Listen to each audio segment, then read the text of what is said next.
Did you know Bond students have been in every Olympics since '92? How do they do it? Bond is known for its prowess in the sporting domain. With incredible facilities throughout campus, it means you can easily transition from this to this. Sport is alive and well at Bond University.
Well, welcome everyone to the round 19 action here at the QAFL State League at Cook Murphy Oval here on the Gold Coast between Labrador Tigers wearing the purple jumpers today, the purple Tigers, and also Redland-Victoria Point. My name is Jack Barry. I'm joining the commentary box today with Brad Moore, the 2019 Premiership coach with the Surfers Paradise team. He's on his special comments. And Brad, it's the last round of the season and there's plenty of possibilities it could still happen. Yeah, Jack, it's going to be a great game here between Labrador and Redland, and obviously there's a lot riding on this game. Labrador need to win just to keep their final chances alive. They need to win, and then they're hoping down the road with Surfers Paradise and Sherwood that Surfers Paradise maybe stumble and lose their game, and they can take their spot in sixth position. Redland, on the other hand, they're fighting for a home final next week. They can finish third or fourth, or win today's season, finish third. They've got a great percentage. They will still get the home final finishing fourth, but it gives them 2 weeks in a row with home finals if they're able to take on that third position. And obviously with other games, Aspley and Palm Beach playing, Aspley are striving to finish on top of the ladder yet again, and then you have Palm Beach who are looking to host a final next week by knocking off Aspley to finish in that fourth position. All the while, you've got Wilston Grange waiting with their game against Noosa, trying to make sure they get their job done and they can still finish anywhere between third and sixth, depending on how that results go. So I don't think the QAFL organisers could want any more than a last round such as this one. So much riding on each and every game. So I'm sure this one here between Labrador and Redland will be a fantastic battle between the two sides. Of course, you're picking up your QAFL live stream action here on YouTube of the AFL Queensland channel. Our umpires for today, brought to you by Bradman's Windows and Doors. Our field umpires are Sam Somerville, Jamison Galbraith and Andrew Beecroft. Boundary umpires are Ed Harris and Austin Gillette. Goal umpires Connor Johnston and Mwando Elysia. I hope I got that name wrong. I haven't got my glasses. You did well then, Jack. And I also want to make mention, as we can see, that the Labrador Football Club are wearing the purple jumpers today. That is, they are raising money for Crohn's disease, a fantastic initiative by them to raise monies for a fantastic cause. And they've also got their $5,000 raffle that will contribute money and funds to that cause as well. So that's the reason we see Labrador in the purple jumpers today. So let's have a bit of a deeper dive look into the Labrador Tigers this year. I think there's high expectations at the start of this year as Redlands run out onto the oval. High expectations they'd probably finish in the finals. They've had a bit of a mixture. They've had a change of coach mid-season. We saw them come out the week after the change of coach under Nick Jackson now and absolutely demolished Morningside, restricted them to 1 goal. But their form has sort of been competitive, but just touch and go as we have a bit of a flyover. Well organised by the promoters. We've got some jets flying over the top of us today. Yeah, we've got the Gold Coast Gold Coast Air Show on today. So yeah, we've got it high up in the sky. We've got those jets. They make a fair bit of noise actually. Well, it used to be the Redland Bombers, but I don't think they've organised this. So certainly all happening here on the Gold Coast, as it always is. But just get back to the Tigers. Really gave Palm Beach a run for the money last week. It led for most of the game until they were overrun in the back quarter. So where do you think the Tigers, their expectations, they'll still be looking to make this finals team? Oh, look, I still think that they will be coming into this game really confident, and they know their season's on the line. The last round of the year, there is still that that chance of playing finals football. You're right. Last week they probably did a lot right against Palm Beach down at Palm Beach. Just didn't get over the line in the end. Late in the game, Palm Beach were able to score a late goal, which gave them that narrow margin. But they have been playing some good football. Other than one game, I think it was Aspley that might have touched them up a little bit. They were able to. They beat Morningside, who've been travelling amazingly all year this year, quite comfortably out here with the change of coach. And they've obviously had some really strong wins as well. So I think, that, like everything, when you have a change of coach, there's nothing to lose, really. So I think Nick Jackson's come in, a bit of fresher breath there, and they're playing with a little bit more freedom and a little bit more offensive style. Yeah, look, today I think it's going to be great. There's key players for Redland that are missing that I think is going to maybe dictate how this game really goes. So I think that's why you'll find Labrador coming into this game really confidently. And like I said, I think Redland still are one of the best teams in the competition, so they won't be no easy beats, that's for sure. Well, if we have a look at Redland-Victoria Point, you spoke about some key omissions out of the side. We saw them a couple of weeks ago in our QAFL live stream match of the day against Surfers Paradise going down at home. And then they had a big win last week over Mount Gravatt. But they go into this week's game, and again, still no Matt Hamleman, the champion goal kicker, still no Rolls playing, and a few others out as well. And Adrian Williams is a late out today as well, which is I think is probably one of their most significant outs. Yes, you got Hamleman at one end of the field, and you got Williams at the other end of the field. So they're two key outs. So that plays into the hands of Labrador a little bit more, but. Like I said, I'm sure Phil Cass and the Redland team, they've got their plans in place today. It's going to be tough conditions. The ground's a little bit wet underfoot with the rain we've had during the week, and it's pretty blustery out there as well. So conditions are going to be pretty tough for football. But yeah, like I said, looking forward to a fantastic game between these two great clubs. And Brad, you've coached a lot. You've actually coached here at Labrador, and you've coached Surfers Paradise. You've been involved in state footy, a lot of that sort of thing. As a head coach, would you think, Williams, if he's got a little bit of an injury, Hamleman, all those, would you just rest him up, be ready to cheer her up for next week? Well, and Phil's got that advantage. He knows with their percentage at the moment, they're going to get a home final next week. They'll finish third. If they win, they'll finish fourth if they lose. So there is that little bit, and again. With the way the competition's gone this year, the finals is going to be a fantastic competition as of next week as well. So they have dropped a game against Surfers Paradise. So there's every chance that Surfers Paradise win today down there, then they could be facing them again at home, and they know how formidable Surfers Paradise can actually be as well. So yes, you want to make sure you're going to have your best players on the park come finals time. You'd sacrifice a little bit if you know what the results could be in the end, and I think that's the advantage for Redland today. They know that they're going to have a home final. Labrador, on the other hand, let's just win at all costs. They've got nothing to lose, so that's going to be the dangerous thing for Redland to counter battle today. Well, we're not far away from the action kicking off, and of course, opens up an opportunity for those players that have just sort of been in and out all season. Can they have a really big blinder today, play really, really well, and give themselves every opportunity to play in next week's final series, which were brought to you by Double Take Sports, who are our great partners in this program. Okay, the umpires are getting ready to bounce the ball. Blustery conditions. Here we go. We've got Craig Malone in the ruck, number 19, up against Jake Goldsmith, who's played his 150th game not too long ago. Malone gets the tap out over the back. Rushing straight forward is a good play there, and a nice quick kick away there by Sullivan going inside forward 50. Redlands are there to mop up, get on the left foot, kicks it down the line, Packs set themselves, no one can take the mark. Yes, they can. Foon takes the mark. He goes inboard straight away and finds Simpson. Simpson plays on quickly, gets his kick away, drives it deep into the goal square. Packs set themselves, can they take a mark? Bounces over the top. A soccer off the ground, not there. Play on's a call. A handball forward. Just happy to rush that ball over the line. Good start by the Tigers. Yeah, they're looking good there. Obviously set up really well to stop the ball being rebounded out of their forward 50. It looked like young Matty Hoy there nearly had an opportunity to kick off the ground, but interested to see how they set up this stoppage. See Daryl Daryl McDowell-White, number 37, in defence for the Sharks today. To throw the ball in.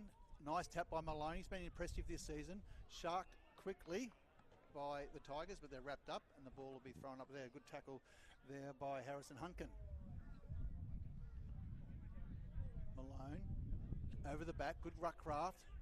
Little handball quickly going forward by Hoy, the young lad who played in the victorious under-17 state team last week who beat Vic Metro. The ball socket forward, racing towards the boundary line and over the line and out of bounds. He's going to be a good little footballer, Matty Hoy. He's very dangerous down forward as that small forward crumbing option.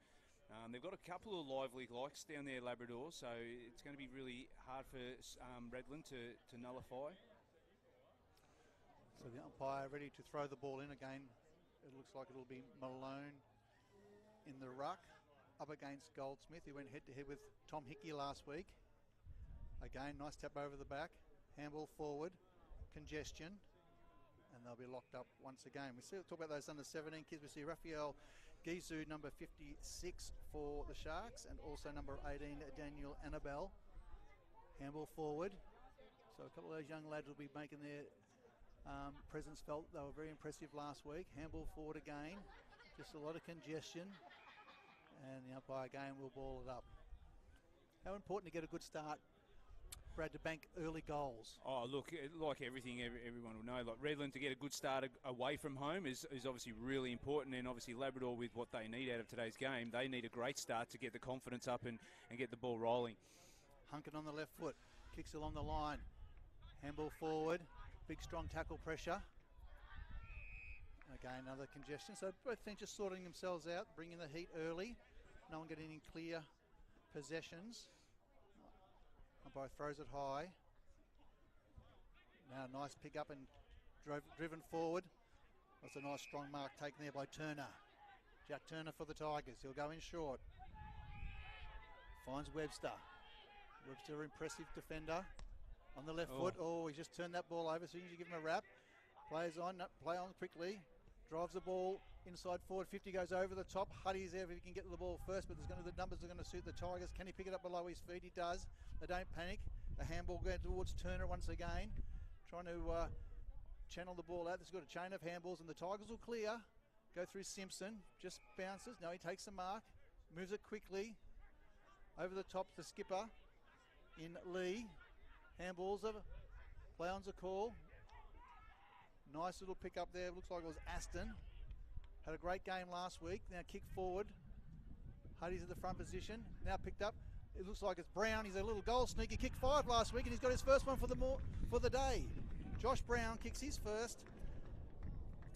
It's already not a pretty game of footy at the moment. It's about just scrounging the ball forward. A lot of turnovers there. It looked like Labrador were going to burst through the middle, had clean touch, but then just one turnover. Redland were able to pounce, and Brown, I don't know how he does it. He kicks bags of goals quite frequently. He's unassuming, and obviously all the attention normally goes to the likes of Hamilton, but he always steps up when needed, Brown. So he needs to be looked at closely today by Labrador, because he started well, and when his confidence is up, you know that he's going to perform well. So hopefully again, I think he was stiff last year, not to quite get into the team of the year. I think QAFL team, but certainly put his best foot forward again in 2024. So Maloney been very impressive in the ruck early with his ruck craft, hasn't he? He's been excellent. I think he's giving first use at the moment. So he's performing really well, but he is a quality ruckman. Charlie Offerman's number 14, another young player to watch for the Tigers. Led the contested possessions last week. Malone again. Tigers trying to win possession. Still fighting away at it. Nice and hot in there. I don't think anyone can get a clear passage, so umpire will throw it up. Just having a look at last week's results, and you said Williams is out, but young Campbell Aston, 34 possessions last week, so again, there's a nice clearance away now by the Sharks. Just bounces forward, handball again, good play. Here's about Annabelle. He drives long from a long way out. It's going to go through. This kid's got some class about him. Makes an impact and kicks his first for the afternoon.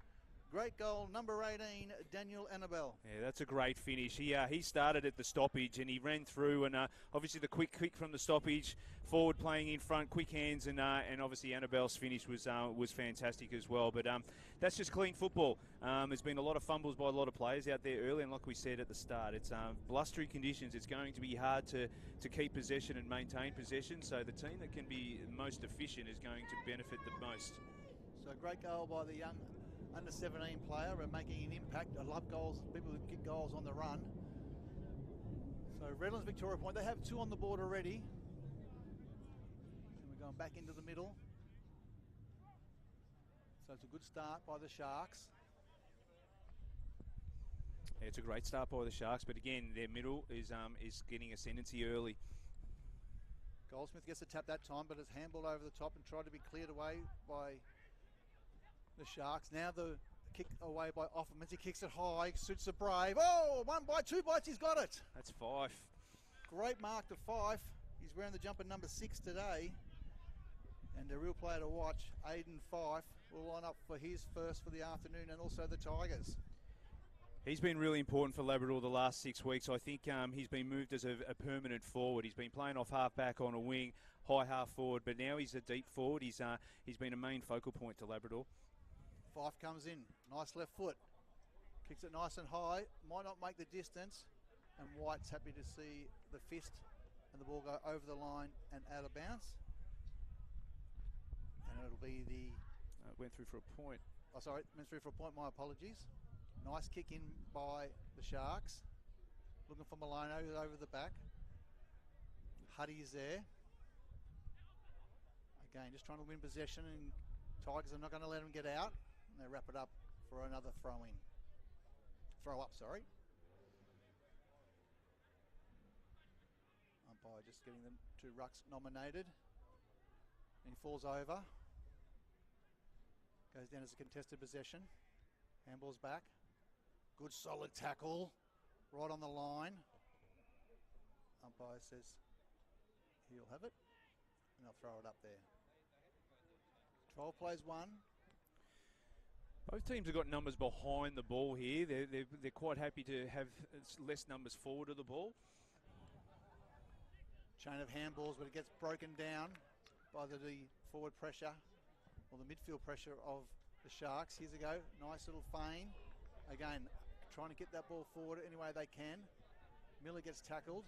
Now it's cleared away for the Tigers. Goes inside forward 50. No one can take the mark. Goes to the ground. Nice little quick kick off the ground. Umpires says over the line and out of bounds. Sharks looking for a deliberate, and it's been paid. So Sharks will clear once again. Couldn't take the mark. Play on's a call. They feed back the Tigers. Go in, square it up, but it's going to be cut off. They play on quickly. Again, under pressure. It's hot out there. Kick down the line. No one can take the mark. Good front and centre. Handball over the top again and cleared away this time. There's all Tigers in defence though. There's only one to beat. Ball spills free. Young, the veteran. Can he pick it up? Just trying to toe poke it. He keeps it alive. Clever play. He's a great player. Webster gets the ball back. Handball's over the top. Pressure's coming from Gizu.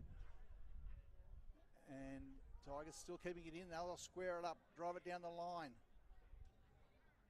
And there's an out number, but the ball's going to go over the line. That's probably a great result for Labrador there. Jake Goldsmith just threw it on the boot, but Redland had all the numbers. But like I said, both teams have got numbers behind the ball, probably a +2.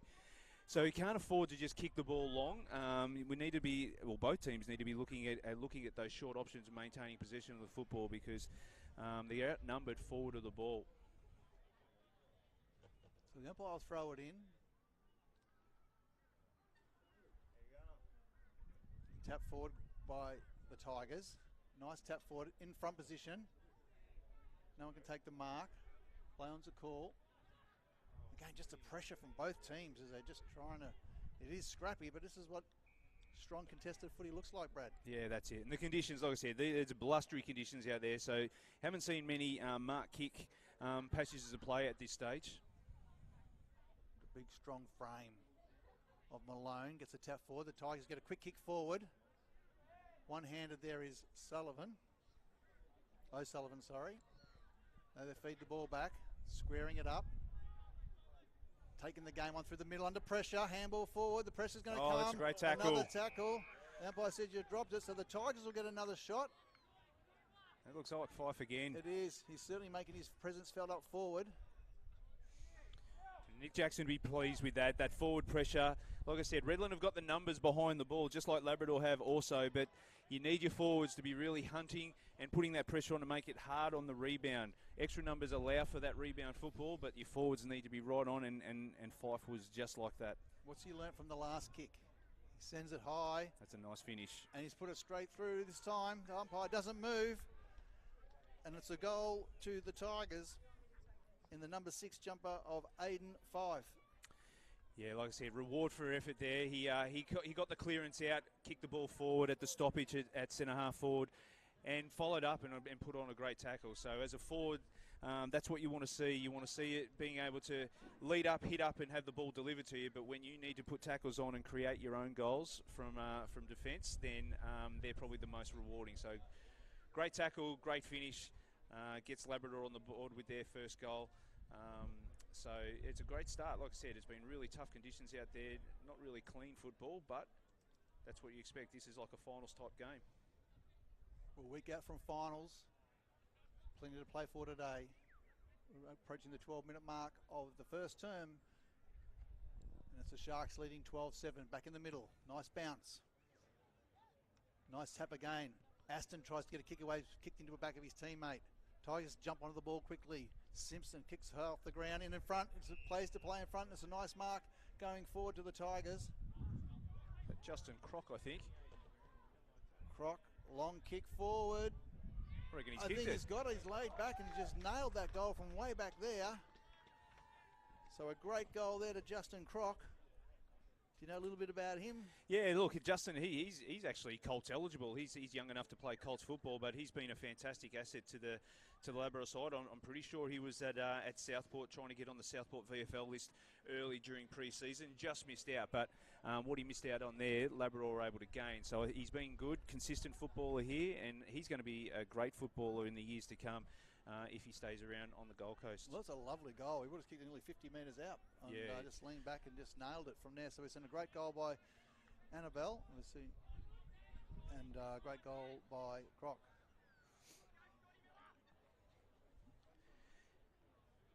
So back in the middle.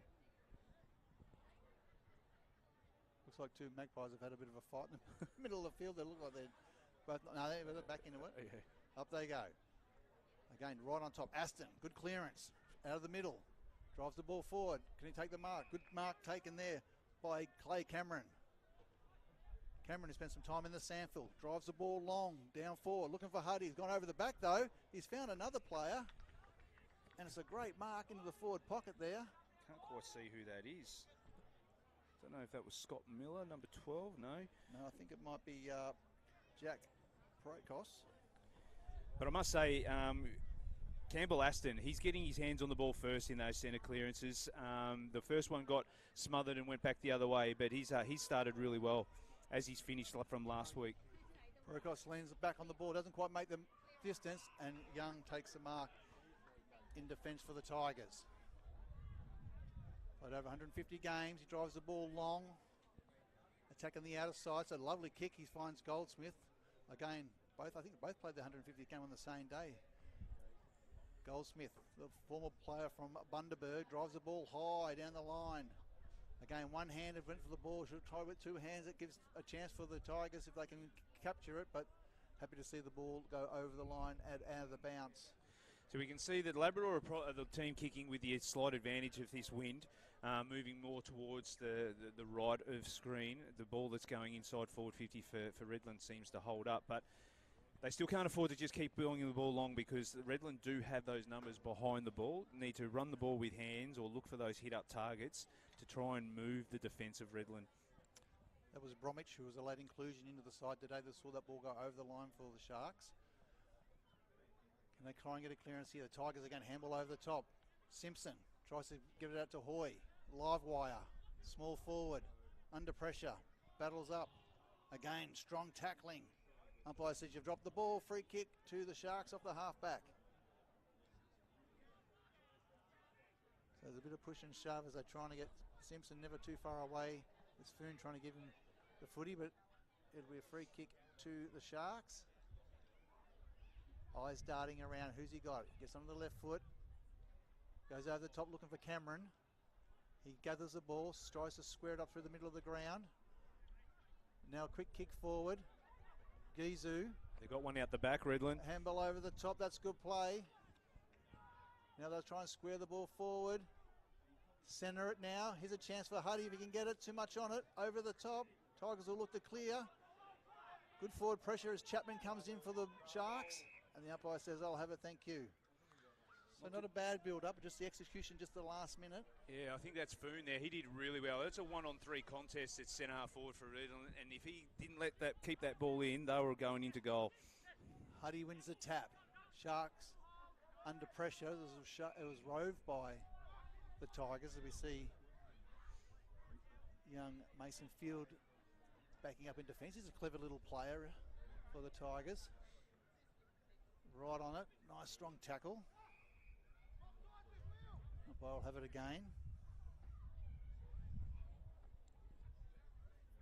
Throw up. Smothered. Ducking and weaving and turning. On the ball. Umpire says you've got to be quicker than that. Oh. Yep, there's a bit in it. There's a bit in it. Okay. Lucky there, no advantage paid. But again, that's another great tackle by Fife. He's laid 2 strong tackles. Having an influence. Nice kick to Foon. Goes inside forward 50. Well roved. They'll go out wide. Over to the skipper in Stallard. Goes out wide looking for Cameron. Really working up and down the ground. Webster puts the fist in there. Gizu's into the ball first, but he's happy to see the ball go over the line and out of bounds. Yeah, Cameron's been really solid already for Redland. They're allowing him to move up the ground. Christian Webster there's just letting him go up high and holding his position further deeper in defence for Labrador. But Cameron's been fantastic start for him. Certainly putting the kilometres in. Umpire throws the ball up. Great handball, great tap out there. This is a good chain event. Here's a chance for Fields. He squares the ball up through the middle of the ground. Fife on the left foot, drives it long, looking for a mark over the top if he can get it. Gives him a bit of a paddock to run into, but O'Sullivan's there to make sure the ball goes through for one behind. So the Sharks will regroup and kick the ball in from defence. And it'll be the skipper in Stellard. State player. Drives the ball long. Looking for Malone. Big leap. Can't take the mark. Handball over the top. Aston. Clever. Here's a chance now the Sharks to chain the handballs together. Brown kicks the ball long. Again, looking for space. Grass. Bounces. Gizu keeps the ball going forward. Racing for the ball is Finch. Can he get his foot on it? Through for one behind. The reliable Young in good position. Now they go for the fast rebound here. What's happened here? They've got to take So it back. we've got 50. 50 from full back. So young Finch, just umpire explain why the 50's there. They've got Sullivan out wide if they want him. He decides to go short through the middle of the ground. To think their way through this, Labrador, because Redland have got numbers behind the ball here. Nice kick forward there by Nichols. Now it's a rebounder. Chapman squares it up. Won the medal in the reserves at the AFL. Queensland a few years ago, the Grogan. Kick forward. Over the top again. They worked him up the field. They've got time and space if they want it. Nice little banana kick forward, tab forward. Can they now rebound and get it back? Under pressure. Good play. Young's been assertive. He's a great player. Goes out wide. They've both got to go. The big captain comes in with a big fist over the top. That opens it up there for Toy. Toy just squares the ball up through between. You got 3 to beat. But the Sharks are just going to repel. And a nice little mark here to Hamilton. Yeah, those numbers behind the ball for Redland are really causing problems for Labrador. Labrador probably aren't using the ball the way they need to, and Redland are able to rebound off half-back. Nice kick forward there by Bromwich. Handball over the top. A kick forward going there. It's a nice mark. A good mark there to Turner. So Turner in front of the Labrador coach's box. Just goes for a short little hit up. It has to be good. It is. Looks like he might find Nichols. Nichols squares it up. to your point, Brad, just trying to pick their way out.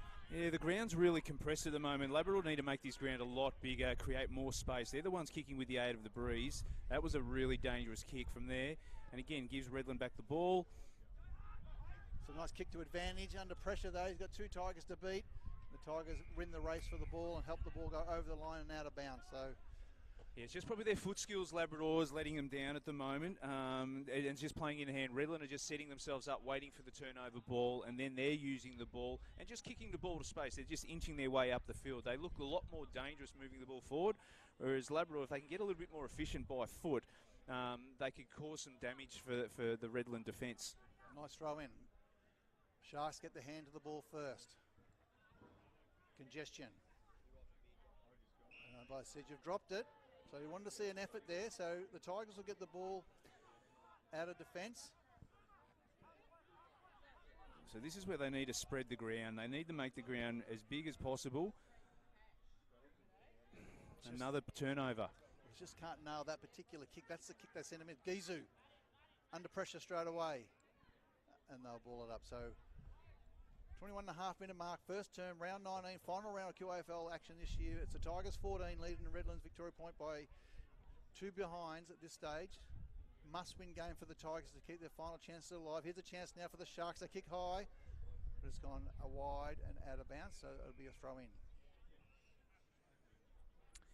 So if you see how the game's set up, you look inside 50 here, there's lots of purple jumpers. So they've got the numbers here inside defensive 50, Labrador. But again, to exit, they need to find a target and then reset the ground up.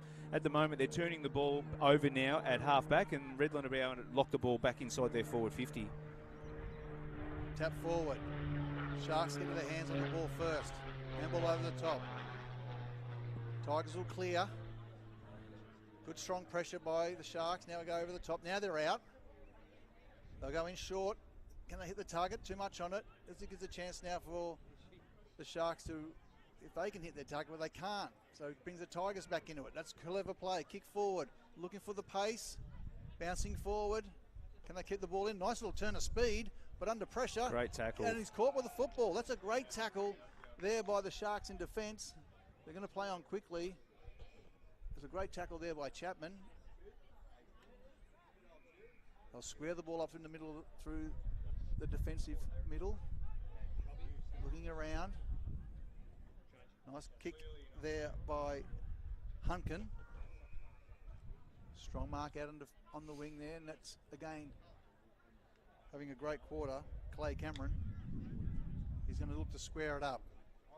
They're not trying to be too predictable, to your point, probably trying to make the ground wider, but there's this dangerous kick. If they can keep the ball alive.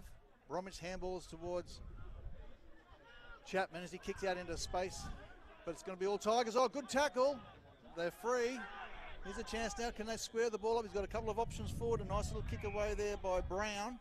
Now a kick long. It's a one-on-one in the goal square. He's got it, and it's a nice mark. And the Tigers will get another shot on goal. That's Will Darrington. Will Darrington with the mark. But that was better play then. Rather than just putting the ball back quickly, they looked at the inside kick came in, and then the kick to advantage was fantastic. Just find the space, one-on-one contest, made it hard to defend. So Darrington coming in for his first for the afternoon. Umpire does a little bit of work, but I think they're pretty confident he's kicked it, and it's a goal to the Tigers. Their third for the afternoon. Well, they probably needed that, Labrador. They're doing quite well, but it's, again, their kicking efficiency is really hurting them going forward. So the turnover came, great attack on the wing here by Harry Sullivan, hit the ball hard, was able to get the ball to Bailey Brown, and then his inside kick was fantastic. And then we had that long kick to Darrington to advantage. But that's what they need to do. They just need to find those short hit-ups, show a little bit more patience going forward. Yes, they might be kicking with the wind, but you just don't want to just keep bombing the ball and having turnover after turnover to defend. So if they can use the ball a little bit more efficiently, and to Redland's credit, they're setting up really well. They're just waiting for the turnover, and then they're just chipping their way up the field, whereas Labrador are trying to force the issue a little bit too much. Tigers 3-2, 2011, Redlands, Victoria Point, 2 straight 12. 25-minute mark of the first term. Umpire bounces the ball. A jostle. Malone gets the tap forward. but he jumped on straight away. I suppose the Tigers are looking to be brave. As I said, so some of those kicks aren't coming off, but if they do come off, it could certainly open the game up for them. Here's a chance now, a big dump kick forward. Can they take a mark? Loses feet, keeps his feet though, is Redlands-Victoria Point. A nice little kick forward onto the left foot, swinging around. It's a nice kick for goal, and he's kicked it. They answer straight back. A great kick to Billy Johnson, having a great year up forward this year after years of playing in defence. He's kicked his first for the afternoon. Yeah, look, that was a great finish. Probably a bit of a mongrel punt off the boot, but again, they forced the ball forward from a stoppage in the middle of the ground.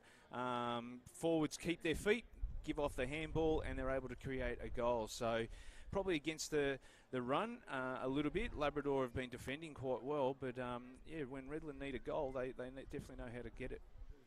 Coming off a game of 26 possessions last week, mainly uncontested, Billy Johnson, but he's that real link player. But certainly given them something up forward this year. Yeah, and I think Scott Miller and Aston in the middle, they're, again, just their bigger bodies are proving to be really effective at the clearance. And the bell in there as well, so interesting ruck strategy here. Not jumping over each other, but just using their bulk. Malone, a big solid punch, been impressive. Nice little quick kick, a handball away, goes in forward. Nice turn of speed, kick around the corner by Finch, just offline and through for one behind. Yeah, I don't think Nick Jackson would be too impressed with that clearance. Straight out of the middle, and their whole midfield brigade led Labrador's midfield inside 50, and again, been able to have another shot on goal. So the Tigers got through the middle. Looks like it might be Fields. Field. Nice kick, and now they'll drive it along through Goldsmith. Just trying to get the ball forward. Trying to keep possession. They'll handball the ball back to the skipper. Again, just keeping us off at the moment. This is good work by the Tigers. Of course, Redland's trying to bring the heat and pressure. Now they've caused the turnover, so what's the response going to be? Malone gets a big kick away, but it's going to go over the line and out of bounds on the full. So that's a great example. You had Lee there trying to create something by hand, and they had about 5 or 6 handballs stringing together, but they know they can't kick the ball long because Redland have got the outnumber. They've got 2 or 3 behind the ball, and so Labrador are trying to create run, but the turnover created as well. Young goes in short. Nice mark. Offermans, state player this year for Queensland. He plays on quickly. Led the possession count last week for the Tigers. Strong attempt for a mark over the back. White. McDowell White handballs over the top. Again, keeping it alive. O'Sullivan. Malone. Hunkin is felled after he kicked the ball, so it'll be a free kick down the ground potentially. Go to Clay Cameron. I think it is, yes. Yep. And Cameron on the outer wing. Good start by Cameron. Kicks it high. Jostling for position. Over the back. Finch. Turns quickly. As he looks to square it up. Gets onto the left foot. Can he find a teammate? A handball inside. Here's a chance. A kick round the corner. Check side. Through for one behind.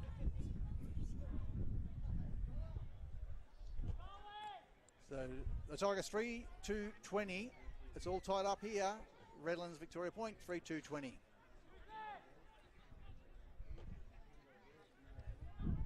Tigers are bringing the ball in. They'll go in short. They've been dangerous, these kicks, and they've caused a little turnover. They've got numbers there to butter it up. Oh, this is good attacking through the middle of the ground. Can they hit that target? They do this time. This is good numbers. Take a bounce.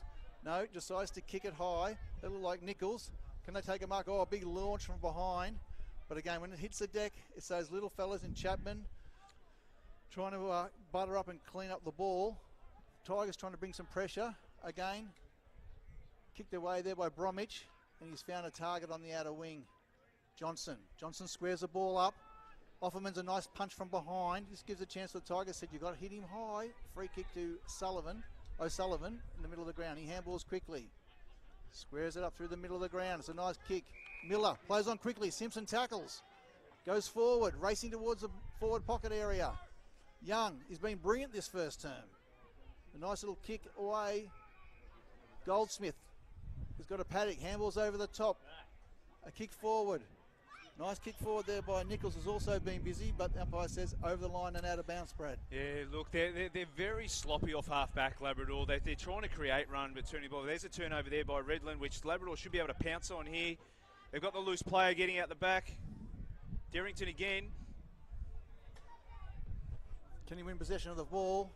He's tackled. It's a great tackle. They hold the ball in. The umpire says you've dropped it. So great defensive pressure by the veteran in Matty Thompson. He's been a revelation in defence this year. He kicks the ball high. But again, Goldsmith is starting to rack up some, being really assertive around the ground. So at quarter time in the QAFL round 19 clash, it's Labrador Tigers 3-2-20 lead and Redland-Victoria point 3-2-20. So it's all tied up. Brad, just a quick summary of your thoughts. Yeah, look, again, Redland played with extra players behind the ball, and Labrador just played into their hands. I thought it's a real tight hustle out there at the moment. Both teams, it's scrappy. The skills aren't fantastic, but again, a bit wet underfoot, blowy conditions. But Labrador Nick Jackson will be a little bit disappointed with the way they were able to use the breeze, how they weren't able to hit their targets and be really more damaging going forward. Whereas Redland, I'm sure Phil Castle will be wrapped with the fact that they were able to defend really strongly there and hit the scoreboard at the same time and level it up. So the job's to be done now for Labrador against the win in the second quarter. Grab yourself some refreshments. We'll be back after this short break for our second quarter action in the QAFL round 19 match.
Well, welcome back to Cook Murphy over here at Labrador on the Gold Coast, and we've got the Redland-Victoria points up by a point after the umpires convened at quarter time. Redland's 3-3-21 leading Labrador 3-2-20. I'm Jack Barry. I'm joined by Brad Moore in the box here today. And Brad, just a bit of an update around the grounds before we start the second court term. Yeah, some interesting games going on. So we spoke early in the day before this game. So Aspley currently have a 4-point lead over Palm Beach, 2-7 to 2-3.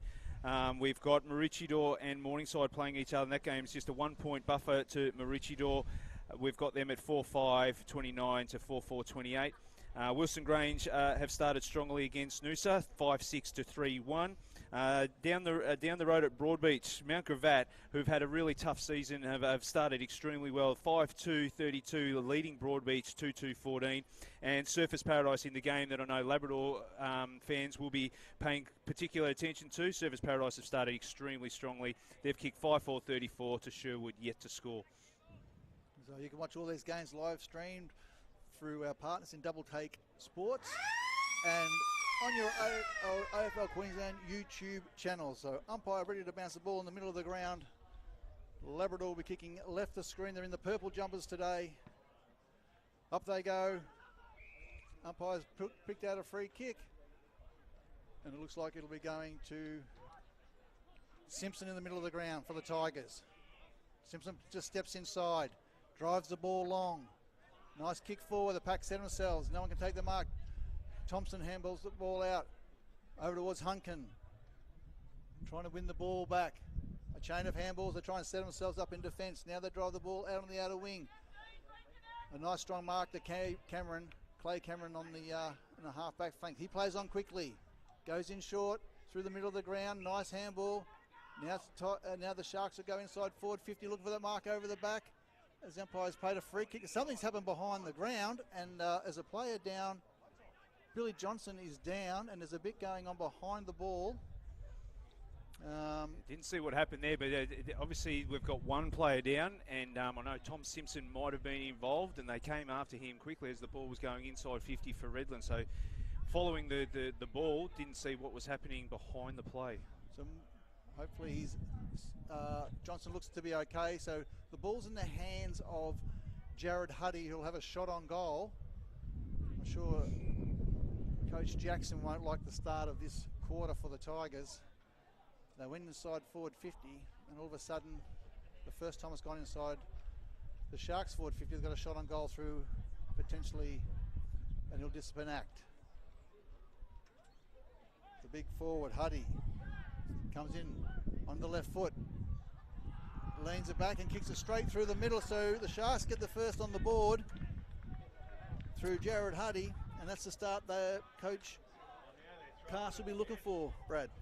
Yeah, look, it's a great start. But again, we spoke about the inefficiency of Labrador moving the ball forward as they still have a bit of a get-together, the two teams here at centre-half forward for Redland. But the transition, although there was a free kick paid, the transition by Redland, that was the efficient transition that Labrador didn't have in the first quarter.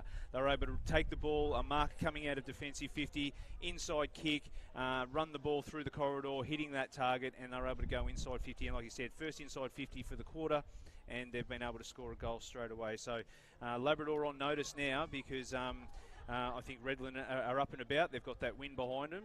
Labrador really need to make sure they put a stop to that ascendancy. So we're back in the middle. It's Sharks by 7 points here. Now Cook Murphy over on the Gold Coast. A little bit blustery conditions, but other than that, about 25, 26 degrees down here today. Beautiful. As we're heading towards the finals, a week away from finals. Nice tap out by the Sharks. Feed it back. Kick forward by Goldsmith. Looking for Simpson, who broke away from the pack. A nice handball inside. Here's a chance for the Tigers. They go up. A nice little hit-up lead. And it's a good mark there taken by the Tigers. A left foot kick into space. Can it be cut off? It is. A nice fist away there by Thompson. Gives a chance now for O'Sullivan. He steps inside, goes in short. Looking for Annabelle. Annabelle takes a nice mark. Already kicked a goal earlier. Squares the ball up. Moves it quickly towards Brown. Brown takes a nice mark on the lead. A good mark in front of Turner. Brown, also a goal kicker. Goes in short. 2 bites. Couldn't take the mark. That provides pressure. and over the line and out of bounds. So we'd want his time back again would be Dylan Smith with that one. Yeah, but again, the foot use a lot more efficient there by Redland, although just prior, other than Mercer's kick going into full forward, probably wasn't the right option. No numbers for Labrador, and it allowed Redland to rebound.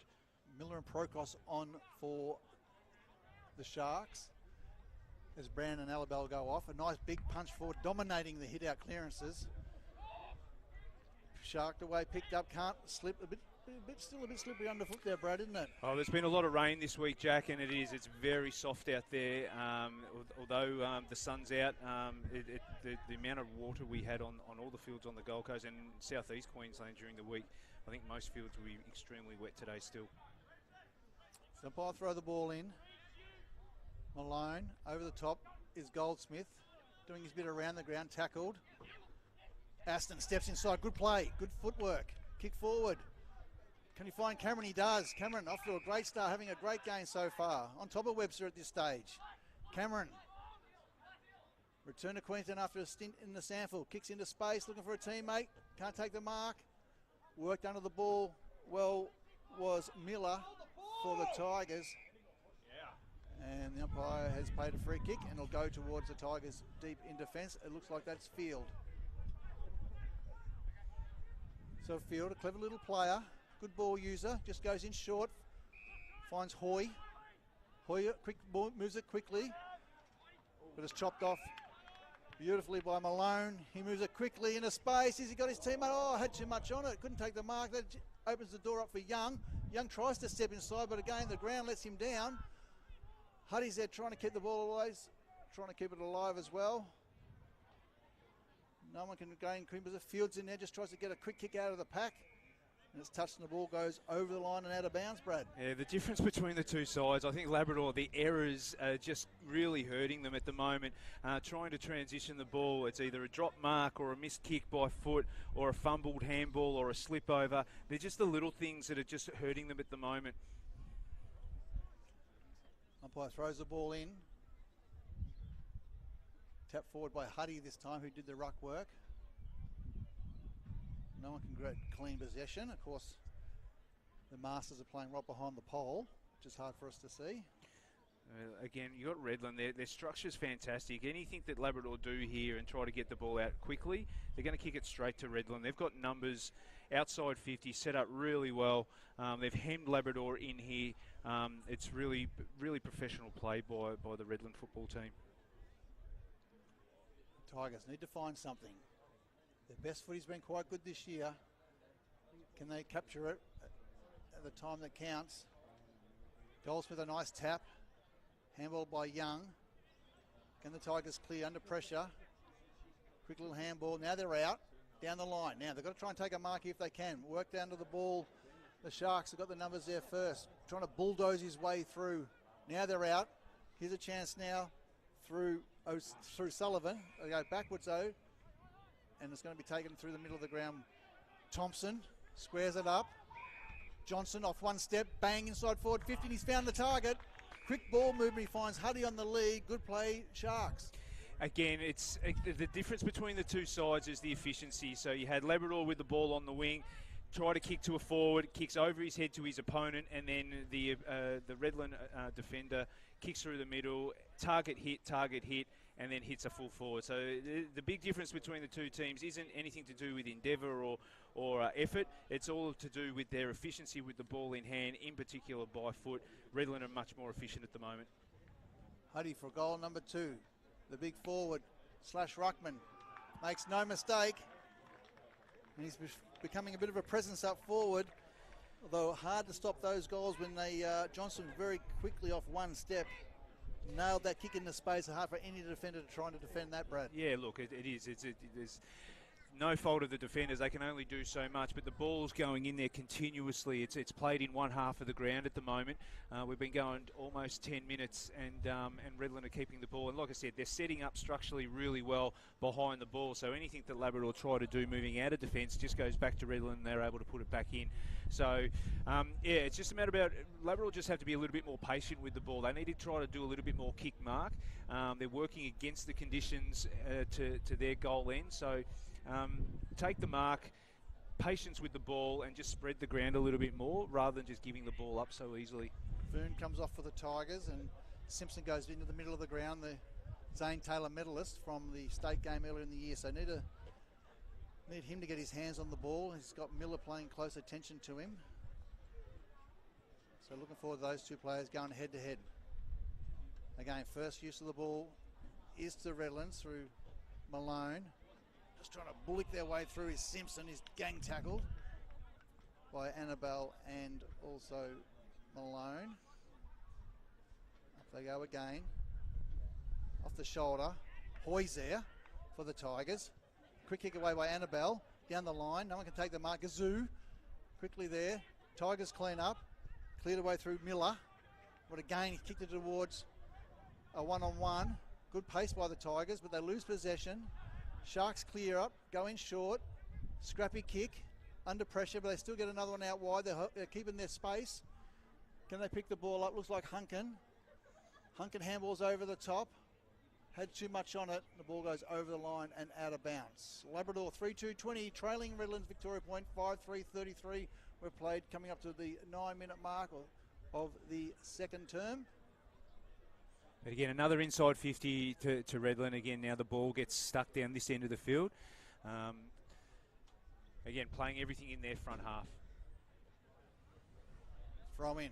Big fist over the top by Goldsmith. Big strong tackle there by Hoy for the Tigers. The battle between Goldsmith and Malone has been fantastic so far. I reckon Malone's tap work has probably just been above, but Goldsmith around the ground has been really important. Tigers win the clearance. Yes, he's certainly winning the tap work, you're right. And Goldsmith certainly having an influence around the ground. So the Sharks go down the line. No one can take the mark, but a nice front and centre is by Miller as he squares the ball up in towards the marking zone. A hot spot, they call it. Gazoo's deliberately very quick. He's kicked it. I think he thinks he's kicked it. The umpire says no, just missed it, but that was a very clever front and centre. He's a player to watch, an exciting player. Troy Clark scholarship lad. They go in short. Webster. He's taken the mark. He kicks forward. Nice mark here to Brown. Bailey Brown. Again, misses his target, so that opens the door for Annabelle, who goes in short. So the turnover is Hurdham.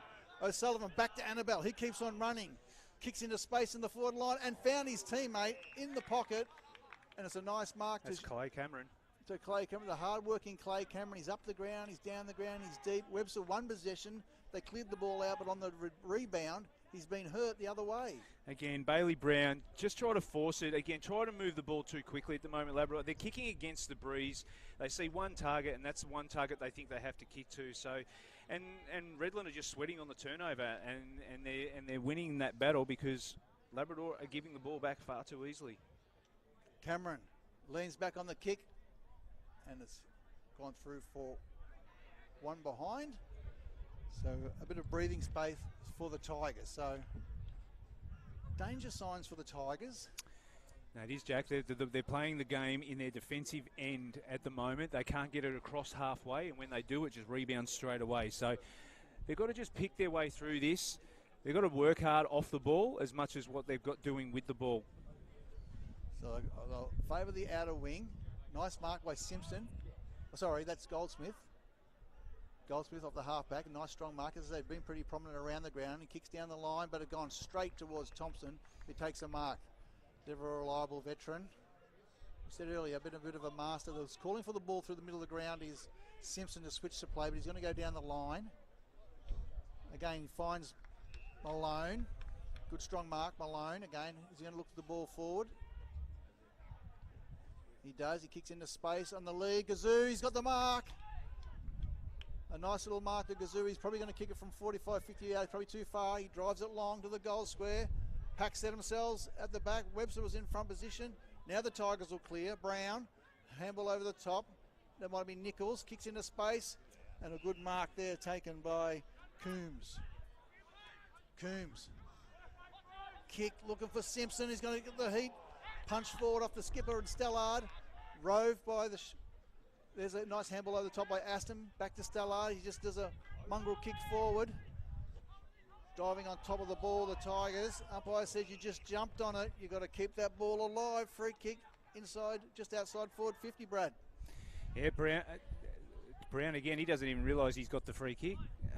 But again, his forward pressure has been fantastic. Again, a turnover from Labrador.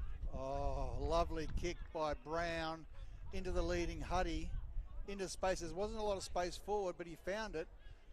And Huddy's lining up for goal number 3, and Redland's 6 for the afternoon.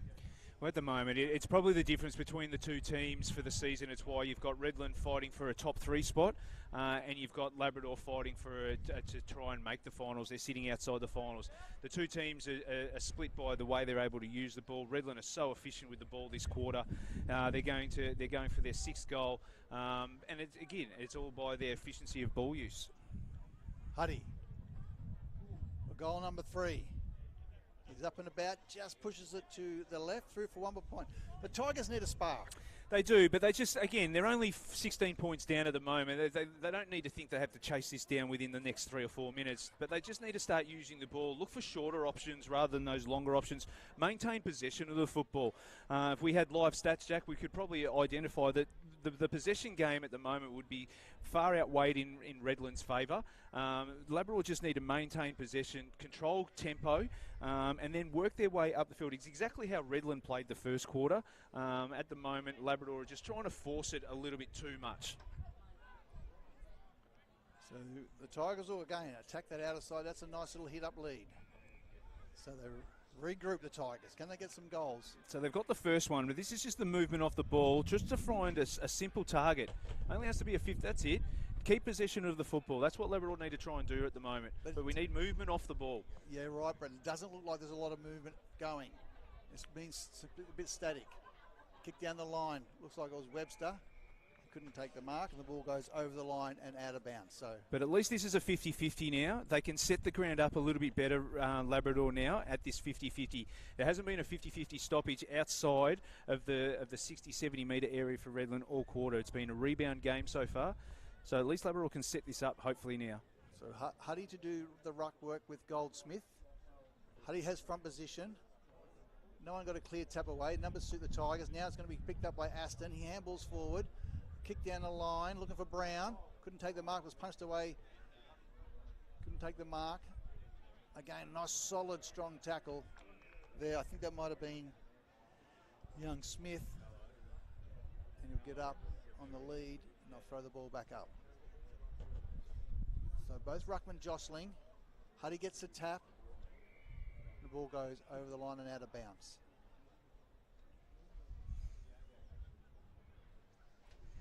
.35 plays 20. Round 19, sorry. Second quarter QAFL action. Last round of the home and away seasons before we gear up for the finals. Nice throw in. Pushed under the ball. The umpire says you pushed him in the back, so Goldsmith will get a chance for the Tigers off the half back. So here's an opportunity now just to control the tempo of the game and try to maintain possession. But again, the work off the ball by Labrador is going to be really important.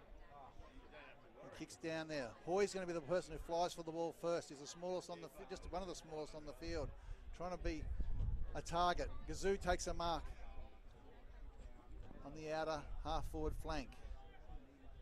17-year-old, or under 17 plays. He kicks the ball high. Couldn't take the mark. Simpson's there. Tigers under pressure again. Just can't get that ball. The forward pressure has been fantastic by the Sharks, and it's going to be another stoppage inside forward 50 for Redland-Victoria point. Yeah, again, full credit to Redland, the way they're locking the ball in their front half today, or in this quarter in particular. Umpires said you've gone over the line and out of bounds as they tried to clear that ball away. Just around the grounds, you've got Aspley who've opened up a lead on Palm Beach, 51-15. You've got Maroochydore 5 points up on Morningside. Wilston Grange have a significant lead, 66-19. Mount Gravatt 8 points still up on Broadbeach, and Surfers Paradise 41-7 ahead of Sherwood. So it looks like the Demons are well on top there. So the Tigers are going to try and give themselves every opportunity. The first thing they need to do is start winning the contests. Handball over the top. Here's a chance now. Try and pinpoint someone that's going to have a bit on it. Punch though over the top there, that opens it up. They've got numbers, they've just got to use it. They're running into each other. Simpson books his way through. Now the Tigers are clear. Thompson's there, but it's punched over the top there. Can the Tigers gain possession? They're under pressure. They need to run down in numbers, but the Sharks will clear it. On the outer wing now. They're going to be under pressure. They're going to be caught with the footy. Play on's a call. Advantage to the Tigers. Now they'll go inside forward 50. Can they find a teammate? They do. Play on's a play quickly. He rushes the kick. Inside forward. Gets on the left foot. Squares it up. I don't know who he's got. Has he found one? He has! Well, he kicked it up. I wasn't sure. It's Simpson, who he does work hard away from a stoppage, Simpson. He's gut bust run down there. He does. And he does make things happen. He does. He works extremely hard. And look, Fife would probably, he'd like to say that that was a men kick. He probably a miscued kick, but a bit of fortune for Labrador there because, again, Redland had a really good, strong setup. But you mentioned Tom Simpson. He works extremely hard. I don't think he leaves much out on the field any given week. He tries to lift his side when they're down, but this is a goal that they really desperately need against the Tide. Vice captain comes in and just steers it straight through the middle. He's one of the barometers here. He is. That's a great finish, and it's a goal that, again, against the Tide, we're almost 20 minutes into the quarter, and the game has not been played at this end of the field for the majority of this quarter. It's all been Redland. They've dominated the quarter. They've dominated the territory battle between the two sides, but a little bit of fortune. Ball got turned over, good chase down tackle on the wing, get the ball back inside 50. Again, it wasn't pretty, and sometimes you just need a little bit of luck. Hopefully that gives them a little bit of a spark to finish off the quarter strong. The game's still only a 9-point game, so although Redland have dominated the quarter, they haven't put them away on the scoreboard, which is to the favour of Labrador now, but this centre clearance is going to be pivotal. There's a good home crowd here to support the Tigers in the final round, trying to rule them into the finals, give them every opportunity to make the finals. As we've got the 6-6-6 all getting organised. The set up, so back in the middle. Nice tap forward. That's a good tap forward away by Goldsmith. Simpson again on the ball first. He handballs it to Foon. Foon sticks his mid out and catches it. Handballs forward, misses his target, so puts his teammate under pressure. Got to be good below your knees. Again, Foon gets the ball back. Now can he get the ball going forward? He doesn't blaze away. He just lowers his eyes and nice little kick forward. Under the forward line. Big fist over the top there by McDowell White. And will they keep the ball alive? It goes over the line and out of bounds. Again, Foon, he's been a great asset to Labrador, and it shows why he was a leader down in the State League football in Tasmania. Just lowers the eyes, hits that centre-half forward lead-up kick, and that's the kick that they've been missing through predominantly the whole first half of Labrador, but Foon just shows that little bit of class that he brings. In front of the Steward funding scoreboard, which says 35 to the Sharks, 26 to the Tigers. The ball will be thrown back into play. I know I've referred to that scoreboard as Steward Plumbing a few times and been told about it, but it's funding. So apologies for that. We'll make sure that they get looked after. Nice throw in. Tap forward by the Tigers. They go backwards to go forwards. A left foot high kick. Pack set themselves. Fife nearly, but a fist at the last minute by the skipper, Stellard. Sharks will handball over the top. Aston draws his teammate, then handballs to him into space. It gives an overlap. The Sharks are away inside forward 50. The hard-working Clay Cameron tries to square the ball up. Can he find his teammate? Fields there to mop up. He does this really well. He's usually a pretty good decision maker. He kicks it into space to find his teammate. Again, he goes inboard. Now he can try, but it's going to be cut off. Beautiful play. A turnover. Kick forward. A fist there by the Tigers. Gazoo. Handball. Here's a chance now. Finch has a shot on goal. Offline. Through for one behind. A let off. Yeah, Tigers can take a breath. A let off. They had the numbers again, Labrador. But again, kicks that just don't hit the target. Numbers that you can play with if you just are more efficient with the ball. And they can take the ball deep into their forward line as it was. Turn the ball over. Redland are able to pounce, and then they've got the numbers running into goal. So the Tigers will go up through the middle of the ground. Looks like there's a holding there, but it's a nice mark at the back there by Chapman. The former Panther is making a really good career here at the Sharks as he kicks the ball forward. And Brown. he's found a teammate, and it's a dangerous Brown.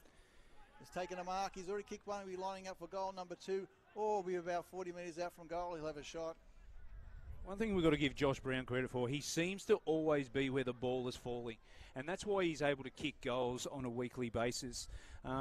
Sometimes opposition don't give him the credit that he deserves, but he just seems to be where the ball is falling all the time. So he reads the game extremely well. Brown for goal number 2. Just pushes it to the left. There's a few of the balls gone out there today. We'll just quickly have a look at the goal kickers. And for Redlands, we have 1 to Brown, Annabelle and Johnson, and 2 to Huddy. And for the Tigers, we have Simpson, Croc, Darrington and Fife. So the Tigers have the ball inside defensive 50. This is a kick that's been letting them down all day. But Foon's a good ball user. And it's a nice kick forward. And now this is where they've got to be a lot more patient. They're just looking down the line. They kick long. They're just kicking into Redland's hands. Goldsmith. Stella just worked his teammate opponent over under the ball. And now they're going to get the ball. They mop up really well to the Sharks. Cameron. Having a great first half. Kicks the ball long in the forward 50.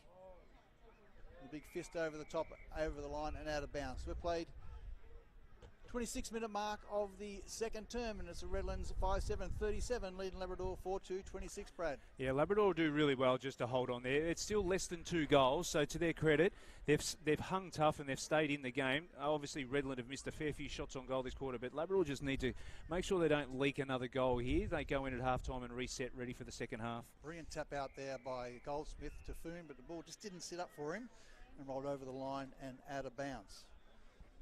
So the Bradman windows and doors, who are good sponsors of the umpires, are getting their work out today. The 2 boundary umpires in Connor Johnson and, it's Ed Harris and Austin Gillette.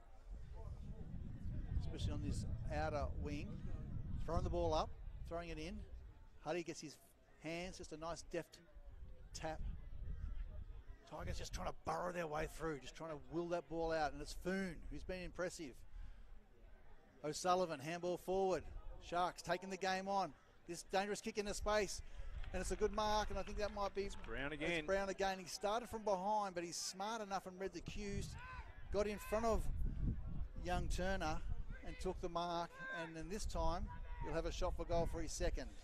Yeah, I think he'll learn from his last kick on goal, but again, knows where the drop of the ball's going and just finds himself in the right place at the right time. So he does. He reads the ball really well in the air, does Brown. Reads the cue off the boot. Josh Brown. Sharks steers it through. He punches the air. And that's goal number 6 to the Sharks. And they'll go to 6-7-43, leading the Tigers 4-2-26 on the Stewart Funding scoreboard as we approach the 27-minute mark of the second term. Yeah, they probably just needed a bit of reward for effort for this quarter, Redland. They've dominated the quarter. I've said already that how much of the ball has been spent in their front half of the ground. Again, it's just how they set up behind the ball so well. I mean, when you've got the likes of Stella down there just directing everyone, making sure everyone's positioned. Labrador again kick the ball, and they're just basically giving the ball back far too easily to Redland. They're not making them work overly hard to get the ball back in their possession, and then when they do, they run. They've got numbers. They use the ball really well, and they just kick to advantage. So the scoreboard, 3 goals now to Redland. Like I said, Labrador will do well just to not leak anymore. Can they get a late one in red time just to give themselves a bit of a lift? Brown coming off 5 goals last week, 2 already this week. So with no Hamleman around, he certainly stepped up as one of their key goal kickers. No one got the tap there. Here's a chance now for the Tigers. A quick kick there by Offermans. Forward. They're in front spot. No tackle for over the shoulder. Chapman's there. Couldn't pick up the ball. Here's a chance for the skipper. Off one step, squares it up. Nice play. Well Didn't need much time and space. Under extreme pressure. It's just off one step. Yeah, Matt Lee, great decision there. And again, they just needed to use the ball, and that's probably one of the first times they've hit a target by foot so efficiently and effectively there. Needs to go back and kick this. Riley Coombs leans back and nails it. Great goal to the Tigers.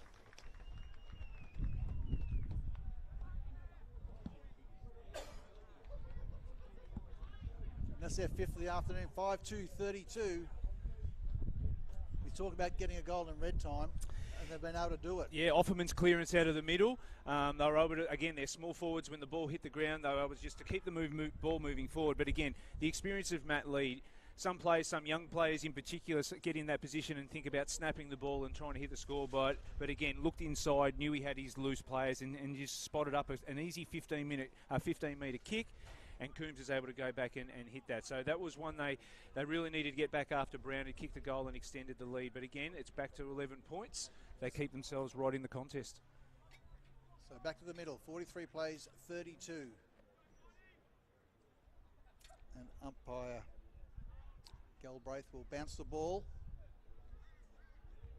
Again, nice tap over the top, but it's going to be Simpson who feeds the ball back to Nichols, who squares the ball up and the wing, but doesn't hit a target, kicks into space. Got to be good below your knees.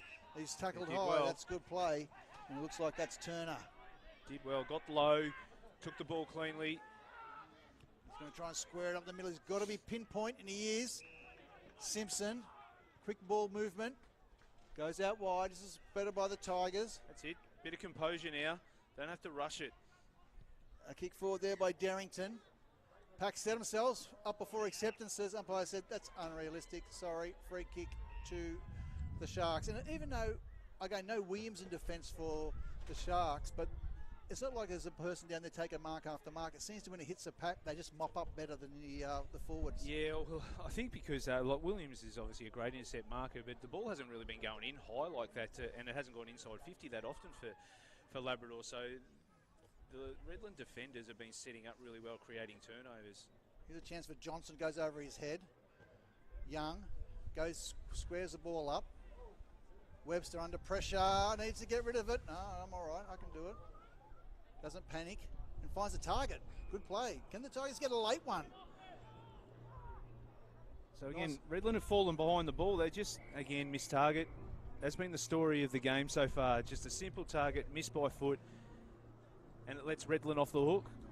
Foon was just looking there for Goldsmith or Darrington and just sat in between the pair of them and went over the line and out of bounds. So 31-minute mark. Second term, is there a late one left? This will make things very interesting going into the halftime break. If the Tigers can find one, it just looks like they've upped the ante a little bit. Just a nice little volleyball tap over the top. Good play there by Nichols. Here's a chance for the Tigers. Darrington kicks it inside forward. 50 packs set themselves. One bite, two bites. Oh, has he got it? Yes, he has. Squares that up, looking for the skipper. Doesn't make the target, under pressure. Oh, Miller comes in and cleans up for the Sharks. Handball over the top, they're out. Finch, 1-2.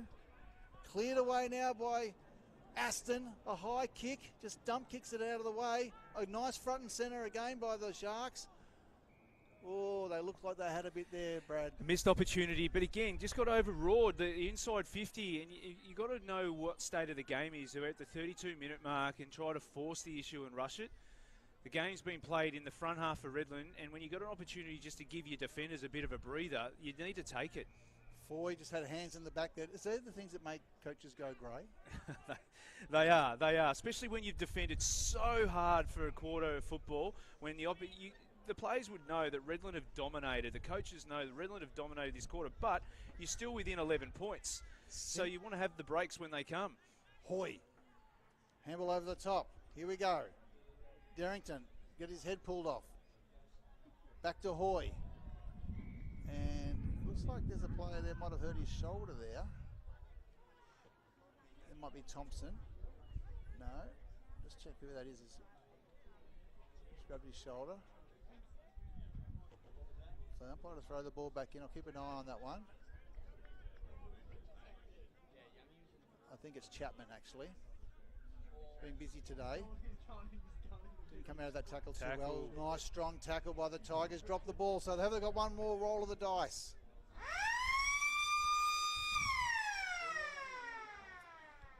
So it's half time here in the round 19 QAFL game with Labrador fighting, needing to win this game to give themselves every opportunity to get into a final series starting next week. It's Redland 6-7-43, leading Labrador 5-32. Brad, I'll just get your summary of what that second quarter was all about. Yeah, look, the quarter was dominated by Redland. The game was played in their front half. They used the ball much more efficiently. But in the end, they have only been able to open up an extra 10 points on what their quarter-time lead was with an 11-point lead. So a lot of things Labrador can do better in the second half, but they should be feeling pretty good that they're only down by 11 points going into that second half as well. But Redland really strong, really dominant performance, set the ground up really well. Probably just didn't make the most of their opportunities. Just quickly, Jack, around the grounds, Aspley are currently leading Palm Beach 9-10-64 to 3-3-21. We've got the Maroochydore Morningside game. That looks like the close one today. Maroochydore 9-6-60 are leading Morningside 8-6-54. Wilson Grange are leading comfortably against Noosa 12-9-81 to 3-3-21. The big surprise at the moment is Mount Gravatt down at Broadbeach. 8-2-50 are currently leading Broadbeach 4-7-31. Could we be in for Mount Gravatt's first win of the season in the last round of the year? And Surfers Paradise 6-5-41 are leading Sherwood 1-1-7.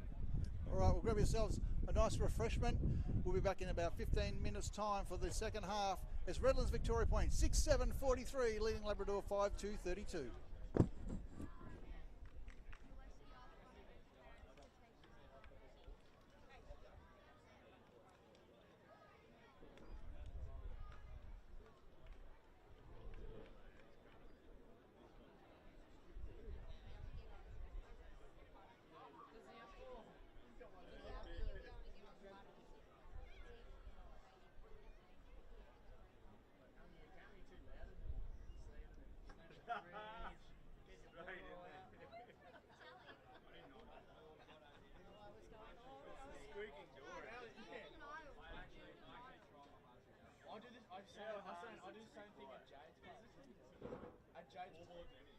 At Jade's place, I tried my hardest one morning, and I still woke up somehow. I don't even know how. It's impossible.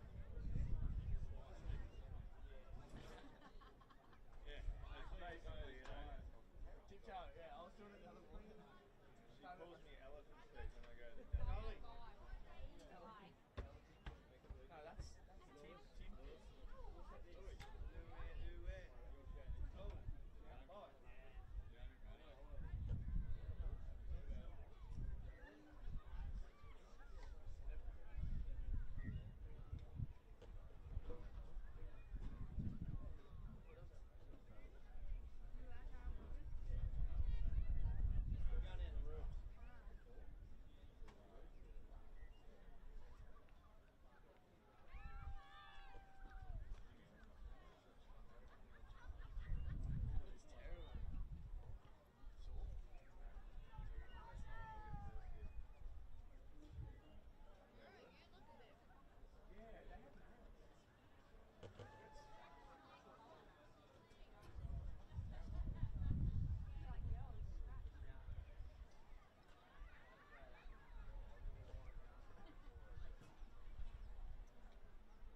all you need to do, and then it's shit. Get a bit of That's luck. it.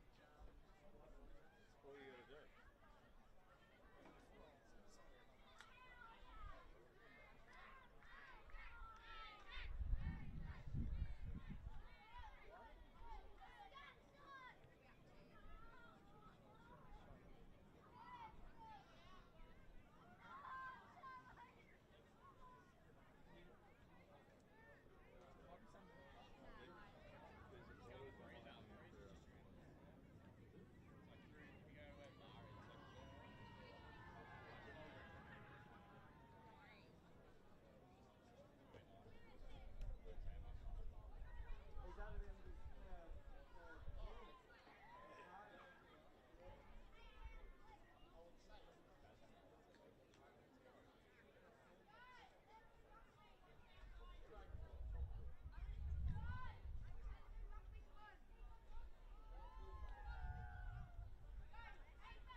reckon they will. Have you seen the side of play?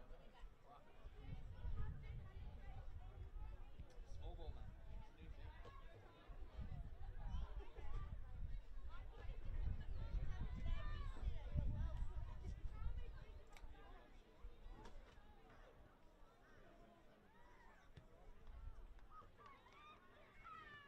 We both did harmonies.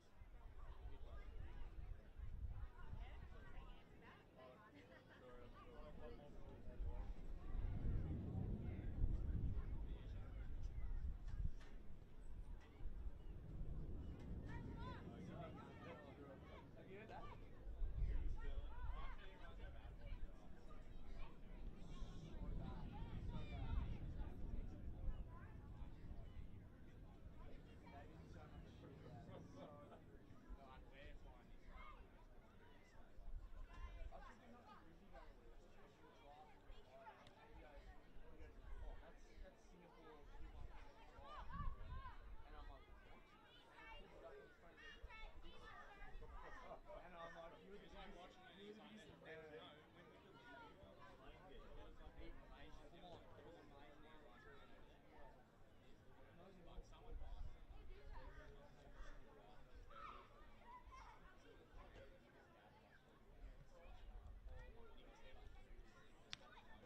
Well, welcome back to the Gold Coast. The Cook Murphy over here for the Labrador Tigers taking on the Redland-Victoria Point Sharks. It's the round 19 action with all the Tigers to do with the final spot potentially up for grabs if they can win this game and hope some that Surface Paradise go down. But it's the Tigers 5-2-32 at halftime, trailing Redlands-Victoria Point 6-8-44. I'm Jack Barry. I'm joining the commentary box for expert comments by Brad Moore, the 2019 Premiership coach with the Surface Paradise Demons.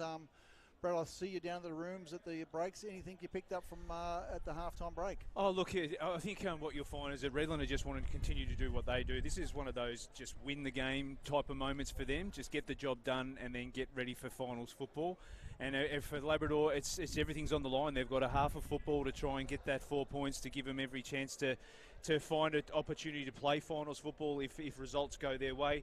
I think you'll see Labrador try to shift the ball a little bit more than what they were doing in the first half. They were probably forced to kick down the line, played into Redland's hands in that second quarter. They'll throw things around a little bit, but again, they've got nothing to lose. Redland, on the other hand, like I said, they just want to get the job done, get the 4 points, move on and get themselves set for another tilt at the finals. Well, the Sharks led by a point at quarter time with both teams kicking 3 goals. The Tigers kicked 2 goals that quarter and the Sharks kicked another 3 goals, 5 at the break. So I'll just have a look at the goal kickers while we're talking about it for Redland-Victoria Points. 2 goals to Josh Brown, the small forward, and 2 goals to big Jared Huddy, and then 1 each to Daniel Annabelle with a long goal from outside 50. Billy Johnson kicked 1. And for the Tigers, we've got 1 all single goal kickers. Tom Simpson kicked 1 that quarter. Justin Crocs kicked 1. Will Darrington, Riley Coombs, and also Aidan Fife have all kicked 1 apiece. So at the halftime break, it's a 2-goal lead to the Tigers. Yeah, and just around the grounds, Jack, I know we said before the game, the games that are really significant towards the finals, but the one I'm keeping a close eye on is that Mount Gravatt have had a really difficult season this year. Obviously, Hammer Mitchell down there has done a fantastic job just keeping the group going and fighting right through to the end of the season. They currently lead by 19 points against Broadbeach at Broadbeach, aiming for their first win of the season after some really heavy losses. So keeping a close eye on that. It's not going to have any impact on finals, but for Mount Gravatt and the season they've had, I think that they've had a great result so far in the first half. Hopefully they can hang on for their sake. Yeah, it's a proud club, Mount Gravatt. They've got a sort of new committee this year that's come on board, and they lost a lot of players in the off season, but they're in a pretty good financial state for next year to try and rebuild and hopefully pick up some top end talent. So you're sitting around Australia somewhere and you think you want to give Queensland a bit of a look out, certainly contact some of the clubs up here. Our umpires thank you to Braidman Windows and Doors today. We've got Sam Somerville, field umpires Jameson Galbraith and Andrew Beecroft. Our boundary umpires have been working overtime today, Ed Harris and Austin Gillette, and then our goal umpires Connor Johnson, Wawandu Alizi as the goal umpire there. So players in readiness for the third term. Already see a change in the middle. So Foon and Sims have been great, but you've got the 2 young fellas on each other. You've got Hoy and Annabelle there. Hoy has been moved into the middle for Labrador, so that's a big change. He's been playing more predominantly as a small forward. Obviously came from the under-17s Queensland team just recently. So there's a change that I haven't seen before from Labrador. Well, he might provide that spark. He's he's a bouncy young bloke. I was really impressed with him last week. So on the ball, so this will be an interesting little matchup as the 2 youngsters go head to head. Okay, umpire Somerville to bounce the ball in the middle of the ground for the here at Cook Murphy Oval. No one got a tap out, but it's going to be cleared away through Foon. He kicks it in the ball nice and high. Tigers can I get there first, but the big fist comes over the top. O'Sullivan taps the ball, keeps it alive, and the Sharks try and clear that ball out on the wing. There's Foon. There's Hoy. We spoke about it as he gets to the fall of the ball. He's tackled without the ball. The umpire says, "I'll have it, thank you." So Tiger, yep. Good start straight away from Labrador. First in a clearance. It's obviously important to really have a great quarter this quarter. Try to get a lead before that 3/4 time break, but can't start any better than getting the first centre clearance. Malone's been so strong at the tap out. His ruck craft's been fantastic. That was good work then by Goldsmith over the top. Here's a chance. Foon gets the handball over towards Hoy. He goes backwards. They go in short. A nice little mark there. Handball at the back. Now they'll get some run and carry from defence through the middle of the ground. Nice kick inside forward 50. White's from behind. Punch forward. the butted up. Here's a chance. That's good speed away there by Croc. He's going to run into it, takes a bounce. He's going to have a shot for goal. This would be a great goal if he can kick it. Just kicks it across his body. The Tigers are up. It's a great start, and it's a great goal by Croc. Took the game on, got closer and closer, made a certainty of it. Rather than trying to kick the ball from 40, knew he had the space and ran in. But again, Tom Miller coming off half-back. Better ball use by Labrador. Forward, played in front. Croc was able to keep clean possession of the football and then run away from his direct opponent. But that's the start that Labrador were looking for to begin in the first 2 minutes of the quarter. So it's the Sharks by 6 points. It's a great start to the Tigers, and Croc, he's looked impressive with his 2 goals he's kicked today. Both were really talented goals there. He just backed himself in, took a bounce inside forward 50 if you don't mind, and then just a nice kick across the body. Yeah, great start, and again already Matt Hoy's got his hands on the ball, and so has Foon. Foon's been really impressive for the whole part of this game, so it's going to be a battle of the midfield by the looks of things this quarter. The Tigers, can they get back-to-back goals? There's the bounce. Malone, a good tap over the top. Looking there for Horsfield. Handball back, kicked away. Tigers out on the outer wing. Getting to the fall of the ball first was Brown. He kicks up and finds his teammate. He'll just chip it short. It's going to be cut off by Annabelle. Just too much on it. Annabelle read the ball quite well. This talented midfielder. He'll go in short. Finds Johnson. Sharks are meticulous. Played in the grand final last year. They want to be back again there this year.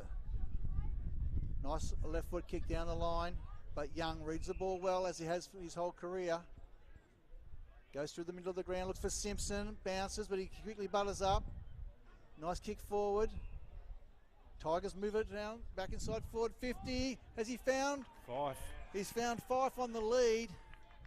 And the talented Fife, it's hard to stop those ones. That's great play by the Tigers. They've come out looking good. Fantastic. And again, good clean ball movement. I started with Young, intercept mark inside, and Simpson might have just dropped the mark, but he kept possession of the football. And the short little hit-up kick, that really opens up. It creates your one-on-ones in front of the ball when you drag the defenders up the ground, and they've got to maintain that one-on-one with their forwards, rather than kicking long where defenders can fall back. He's kicked it. He's put it through, so the Tigers have 2 in 3 minutes. And that's Fife's second goal for the afternoon, and scores are level. It's a great start from Labrador. They've really come out in this first 4 minutes, kicking the first 2 goals, getting level pegging. They should be up and about now, feeling really good about themselves. For Redland, though, it's just the way the first quarter started.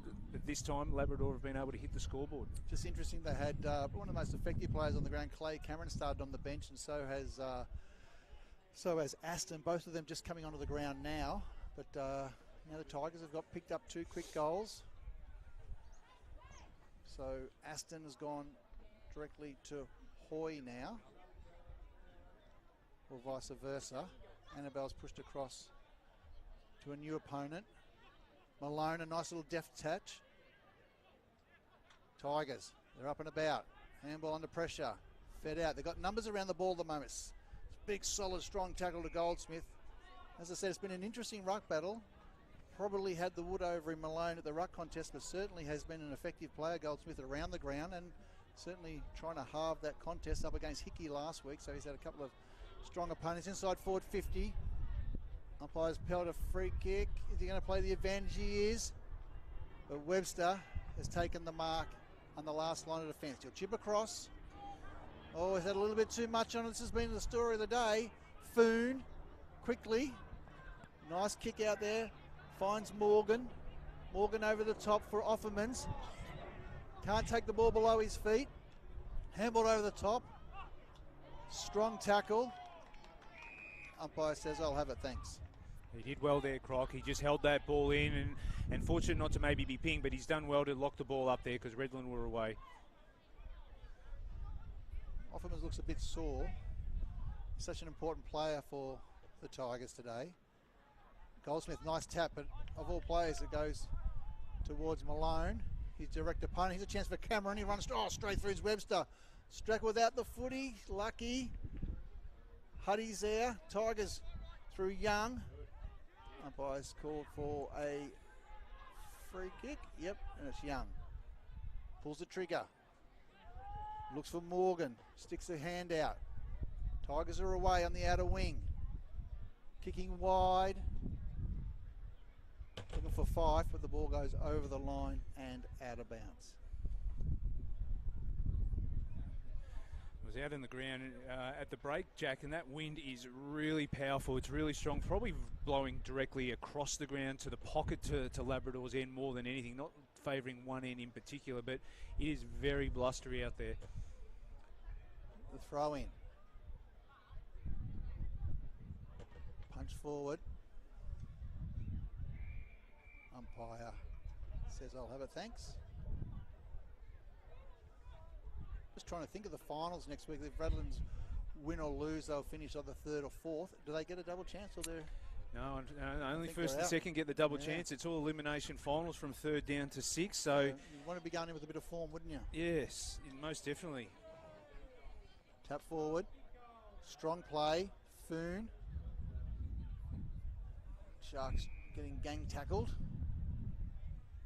And it's an interesting prospect because if results go the way they've been going so far, and Redland were to win today, and Surfers Paradise were to win, well, Surfers Paradise will finish 6th and go up to Redland. And only a couple of weeks ago they went there and beat Redland quite convincingly. So it's a tough gig for Redland to play against a team that is really a formidable outfit, finishing in 6th. Tap forward. Here's a chance for the Tigers. They win that clearance. Down the line. Over the top. Tigers have it again. Feel over with the skipper and Lee. Lee is a good decision maker. Kicks it into space. Worked over to the ball. Here's a chance. Tackled. Trying to keep the ball alive. That's good play there. They'll clear it out though, the Sharks. Thump the ball down the line, but it's going to be all Tigers. I can't hold the mark. That invites trouble. Handball over the top. Hoy. Tigers launch inside forward 50. Pack set themselves. Can't mark the ball. Hits the deck. It's that long kick that they don't want, Labrador, because again, Redland have got the numbers back. They've got to lower their eyes. Sloppy Young. Tackled. And a strong tackle there by Smith. And he ties the ball up and calls for reinforcements. And makes his way off the ground. Gizu, Brown. Ready to come back on the ground for the Sharks as Gizu gets a nod. Miller also warming up on the sideline for Redland's Victoria point. Here's a chance for the Tigers.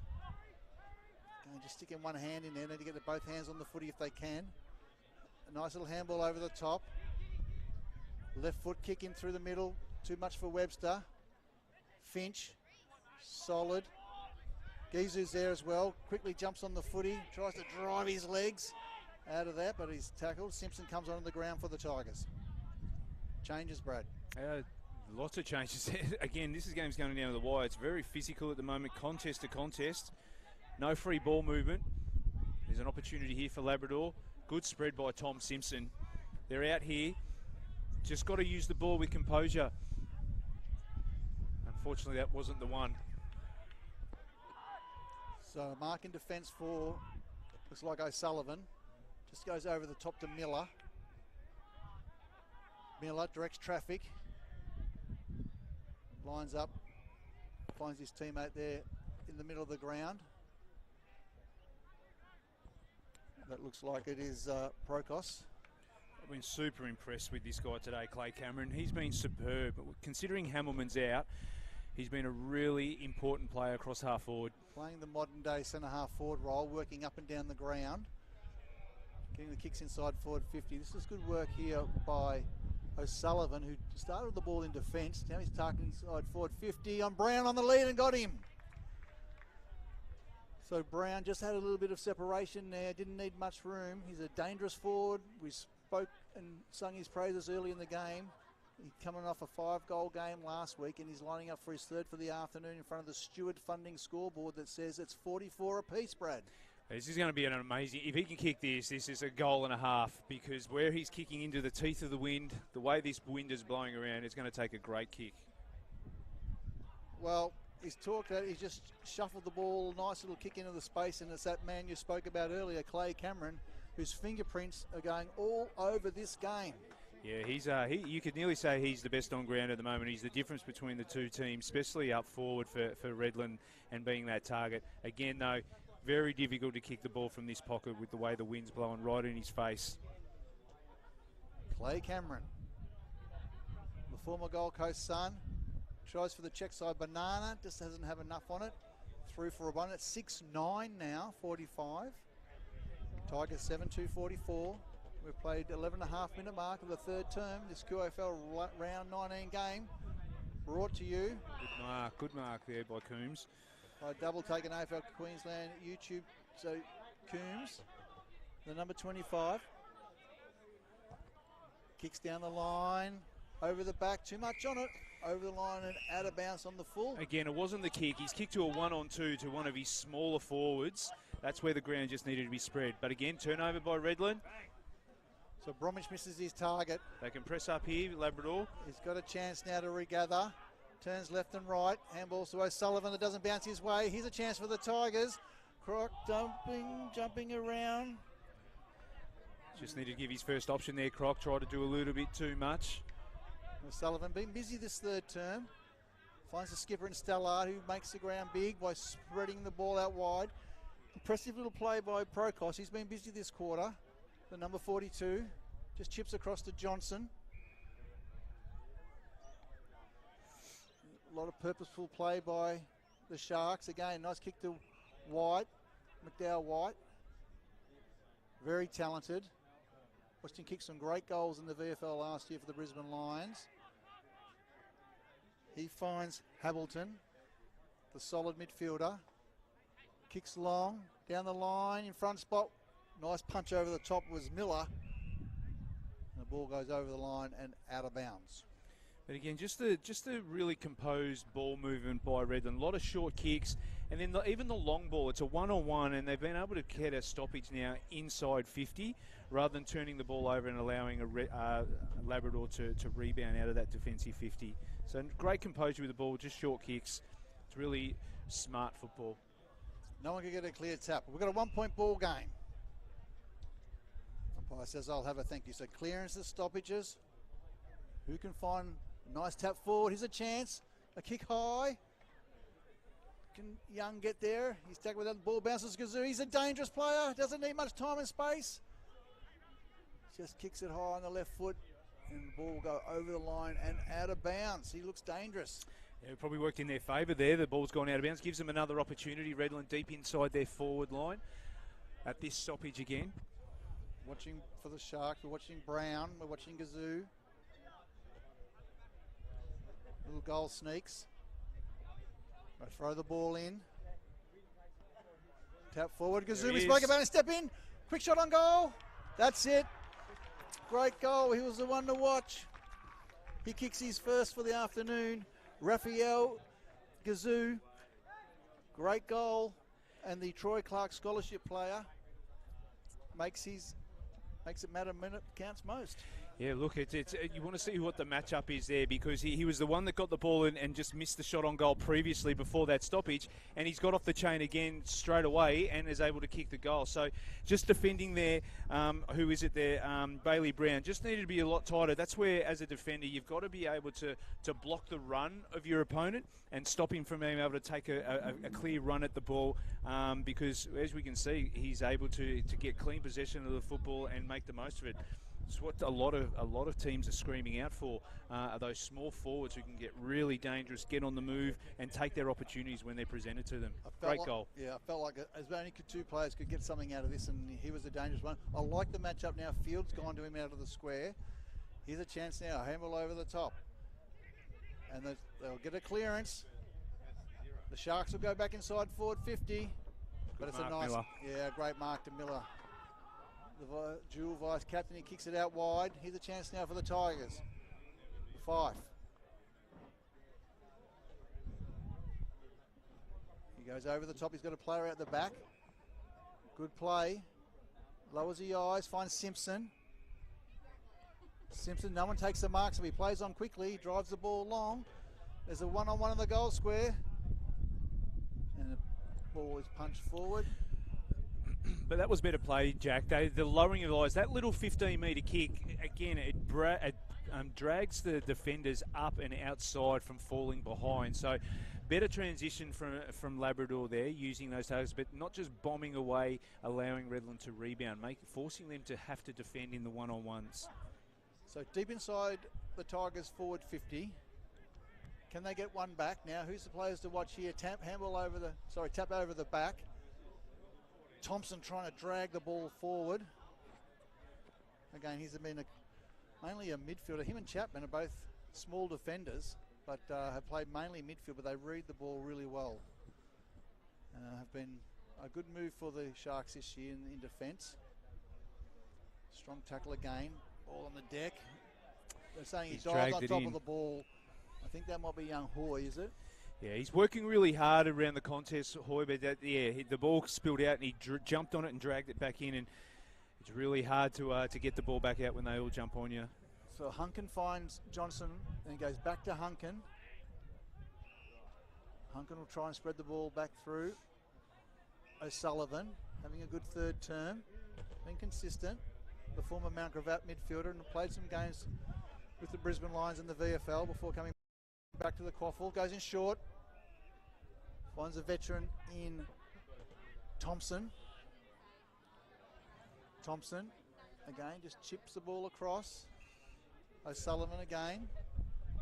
He's been very careful, aren't they? They don't want to turn the footy over. They've got a 7-point lead. Kick down the line, into space. Tigers get to the ball first. Can they keep it alive? They feed the ball through the middle. Under pressure, they go backwards. Through the middle. Here's a chance through Turner. Turner takes the game on. Croc kicks it forward. This is a dangerous kick. It's going to be cleared up there and taken away through Stellard. Into space. Racing for the ball is this is Miller trying to defend the ball. Miller keeps it alive. He's got a teammate to help him if he wants. He does. It's Young. Squares the ball up through the middle. Croc once again. Doesn't be quick. Oh, call for the ball. Under pressure. Gizu calls a turnover. They go in short. And there, all by himself, is Cameron. Great play. The Redland-Victoria Point Sharks. Is it Gizu? Again, so he can kick goals, but he can defend and lock the ball inside the forward 50 with the turnover tackle. Croc obviously good movement of the ball out of defensive 50, but Croc takes off, had nothing forward of the ball. That's where it's important for footballers these days. You don't need to play on straight away. You need to turn and look to see what's ahead of you. No need to play on if there's nothing to go to. Expert commentary by Brad Moore. So it comes into the goal. It's just pushed it to the right. So goal kicking 7-10 now. I wonder if this will come and bite them a little bit. Haven't been able to put them away. That's gone through for a behind. Yeah, Labrador are winning the quarter, but they're probably just not winning it the way they need to going into the last quarter with the way this breeze is and favouring the right of screen. So they need to get some more goals on the board. Here's a chance over the back. It looks like it's the Tigers will clear the ball. This is quick, swift movement, but it's going to be read by Thompson. Gets the handball over. He held himself up in the tackle. They go backwards again. Goldsmith into space, looking for a forward for the Tigers. Can they keep the ball alive? They can't. The ball rolls over the line and out of bounds. Yeah, it'll be frustrating for Nick Jackson because, again, there's an opportunity. They had numbers. They had loose players inside 50, but the ball just not hitting targets there and just wasted that opportunity. But the effort, it can't be questioned. Labrador are working hard, pressing hard. Just need to try and make more of their opportunities going forward. Just can't get that final piece of the puzzle, just to the link that they're looking for, that inside 50. When they've done it, you can't stop it. But to their credit, they're trying to play an aggressive brand. Looks like Campbell Aston is limping on the sideline, and looks like he will not take any further part in the game. So that's a big blow for the Sharks. Yeah, well, that's a big blow going into next week because they will be playing finals. Doesn't matter what the result is today, so they can't afford to lose him. One of their key playmakers. Here's a chance off foot. Whoa! That looked like Foon, was it? Just a dangerous little kick around the corner, but just missed. So to kick the ball in will be Daryl McDowell-White, who's got great skills, finds his teammate. A nice little kick in. Now they'll drive it long. Looking for Maloney. Can't take the mark. Tapped over the back. Nice handball there by Clay Cameron. Up the ground. Nice little mark there by Smith. Smith uses his hands. The handball over the top. Looking for Finch. Fields. Oh! There's a new high jumper in the squad. And Finch has jumped over the top. Cleared the bar. And will go into the gold medal round next week. On the left foot, kicks inside forward, 50, chopped off. Good mark there by Nichols, who was impressive in the ruck a few weeks ago. Tigers are playing on. They take a bounce under pressure. It uses his width and well. Kicks down the line, setting themselves. Chapman's there and he reaves the ball well. Well done for Chapman. Handballs over to Prokos. White goes in short. This is a good build-up. They defend the ground really well, Redland. They don't allow that fast play coming out of defensive 50 for Labrador. Romich. No one can take the mark. Hoy to Young. They'll go over the top. Here comes the pressure. They hold with. This is the big ruckman. Handballs over Run the top the ball of the now, league. Lee. He needs to run the ball. He's got a short target inside forward 50 he wants, and he's taken the mark. That's Fife. He's generally a good kick. I wouldn't say this is beyond him from there. And it is a goal they need just to get something on the board for a reward for the effort. It would make it only a 1-point game. We've got Croc deep. And also Bristow. He's driven it long, but it's just gone offline and through for one behind. So the Tigers can't quite get that goal that they need. A quick play on by the Sharks. Huddy, who's just come onto the ground. He's taken the mark in the sort of off the deep inside the defensive line. They go in short, finds Miller. So Miller for the Sharks. He's got Chapman if he wants him, he does. And this is what they've done really well. They're just using short 15 minutes. They're taking time off the clock, not letting Labrador use the advantage they've got this quarter with the wind going towards their end. Oh, big strong mark by Malone. He handballs quick to, looks like Horsfield as he goes inside forward 50 at the back. Oh, lovely little mark. Taken there by O'Sullivan. It's a free kick. Now by Sangers. Paid a free kick. He's had hands in back. And a free kick to Clay Cameron. So lucky not to get the 50. Didn't hear it, but just said you just worked him under the ball with your hands in his back. So Tigers fans weren't too sure about that, but it's a chance for Clay Cameron to kick his first for the afternoon. But he has been dominant. He's been a tough matchup for whoever goes to him in the Labrador defence. And again, there's a little bit against the runner tide, but this is what they did in the first quarter. They're able to defend, let Labrador kick a few goals, but they're kicking goals towards this end as well. Cameron comes through, Beautiful steers kick. it straight through the middle. And the ball goes from one end to the other. The Tigers miss their goal. The ball goes inside, a free kick, and then Cameron kicks his first for the afternoon. And that sees Redland-Victoria point 8-10-58, leading Labrador 7-6-46. Brad Moore. Yeah, look, it's going to be interesting to see how Labrador respond now, because they've done a lot right this quarter. They've had opportunities. They've put themselves right in the game. But again, when you look at the halftime score, nothing has changed on that scoreboard. The margin is still the same, and that's credit to Redland. Like I said, they defend the ground really well, and then when they get possession in their back half, they're not rushing the game. They're taking time off the clock and making Labrador work hard to try and get the ball back. Vice versa, in the second quarter, Labrador were giving the ball back so comfortably to Redland. That's why they were able to hit the scoreboard a lot easier than what Labrador have been able to do this quarter. Interesting. This is the first time these two teams have met this year. And it takes up until the last round of the year. We would have thought that, but that's what happens when you've got a 12-team draw and you're playing sort of 18 rounds. Tap over the top. Here's a chance now for the Tigers. Offerman kicks the ball across his body, out into space. A chance to mark, and there's a nice mark on the wing taken there by, is it Hamilton? But they're using that short kick really well. Finds Hosfield, goes in short, bounces in front, trying to keep the ball alive. Finch is there. Tigers will clean up. Hoy, under pressure, just handballs the ball out into some space, and the ball goes over the line and out of bounds. What do we got? We've got 26 minutes, Jack. I think Labrador definitely, if they're any chance in this game, need to kick at least one more to get within a goal. Hopefully 2 for their sake. But for Redland, if they can just withstand the last 4 to 5 minutes of this quarter, they'll go in with the last quarter full of confidence. Make sure you've downloaded your Play HQ app, and that'll tell you all the scores around the ground. Might get you to have a bit of a check in a sec, Brad. See how we're travelling down the white. Can't take the mark, so it's a chance here for the Tigers. They take the mark. Foon. Nice little kick into space. And the good mark here for the Tigers. Hidden behind the camera there, looks like number 28 in Bristow. He goes down the line, but I think it's going to have too much on it, and he's kicked to an out.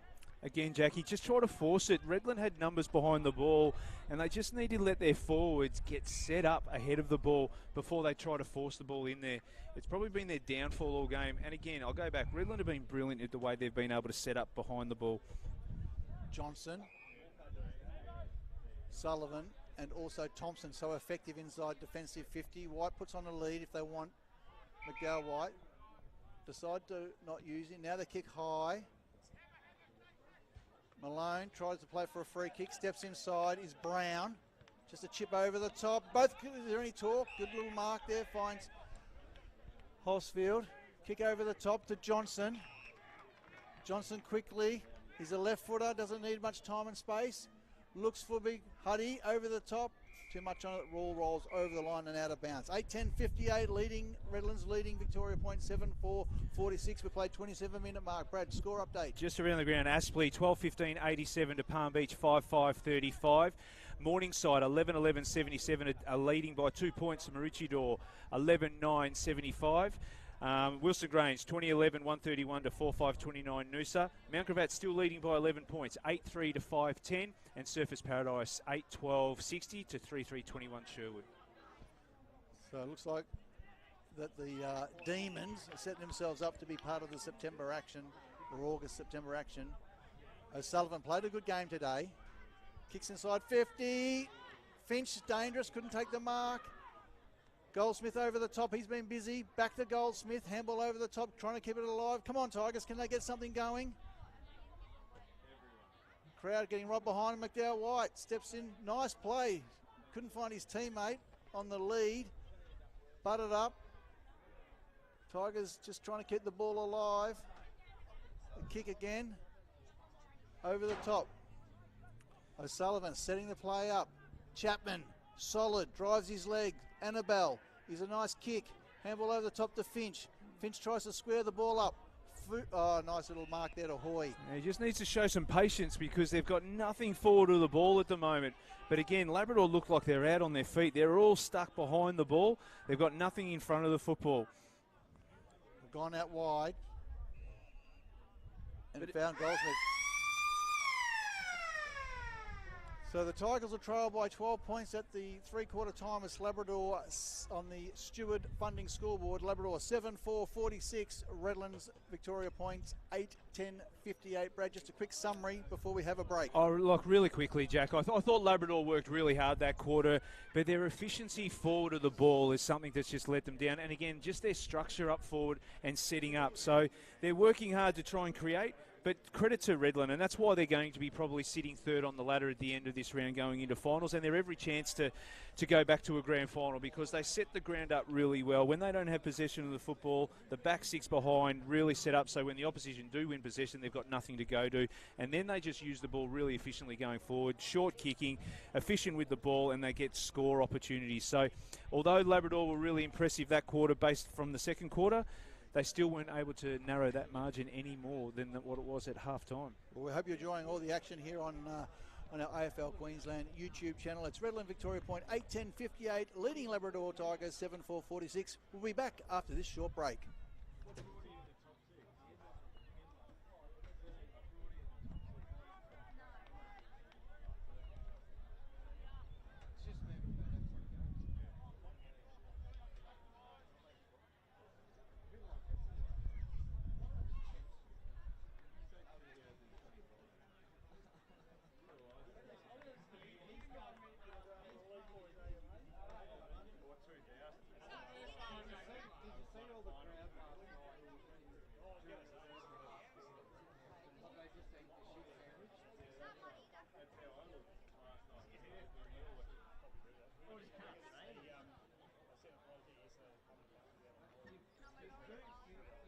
Paddy's going to be a gun. Seriously, no, he's out there. And that gun Robert was coming in. Yeah. He looks really 38. Yeah, yeah. Yeah, but looks really good. Left footer. Apart from that, he needs to clear the shed. Completely agree. Who's the left footer? Number 38. His first name is Archie, I think. Archie Roy. Yeah. Good kid. Good kid. Finds the ball, uses it well. Where's he from?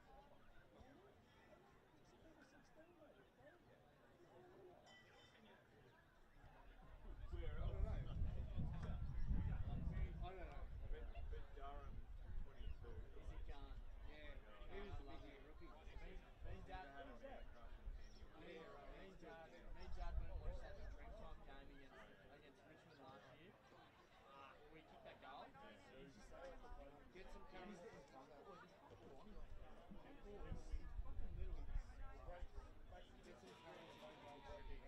He's a mid-season player. He's a mid-season player. Yeah, the Queen guy. Durham's just young. I played 2 quarters today on the board. Like,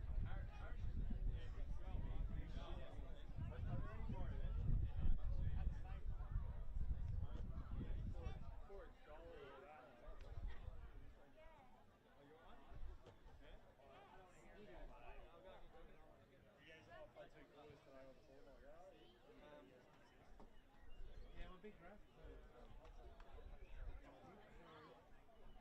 wait, no, I just Yeah, he's good. So much so, actually, Ronnie used my foot.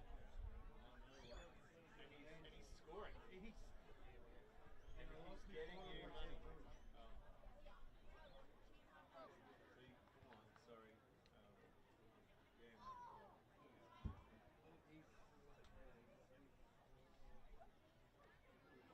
Yeah, you like seeing your players go from the very big money.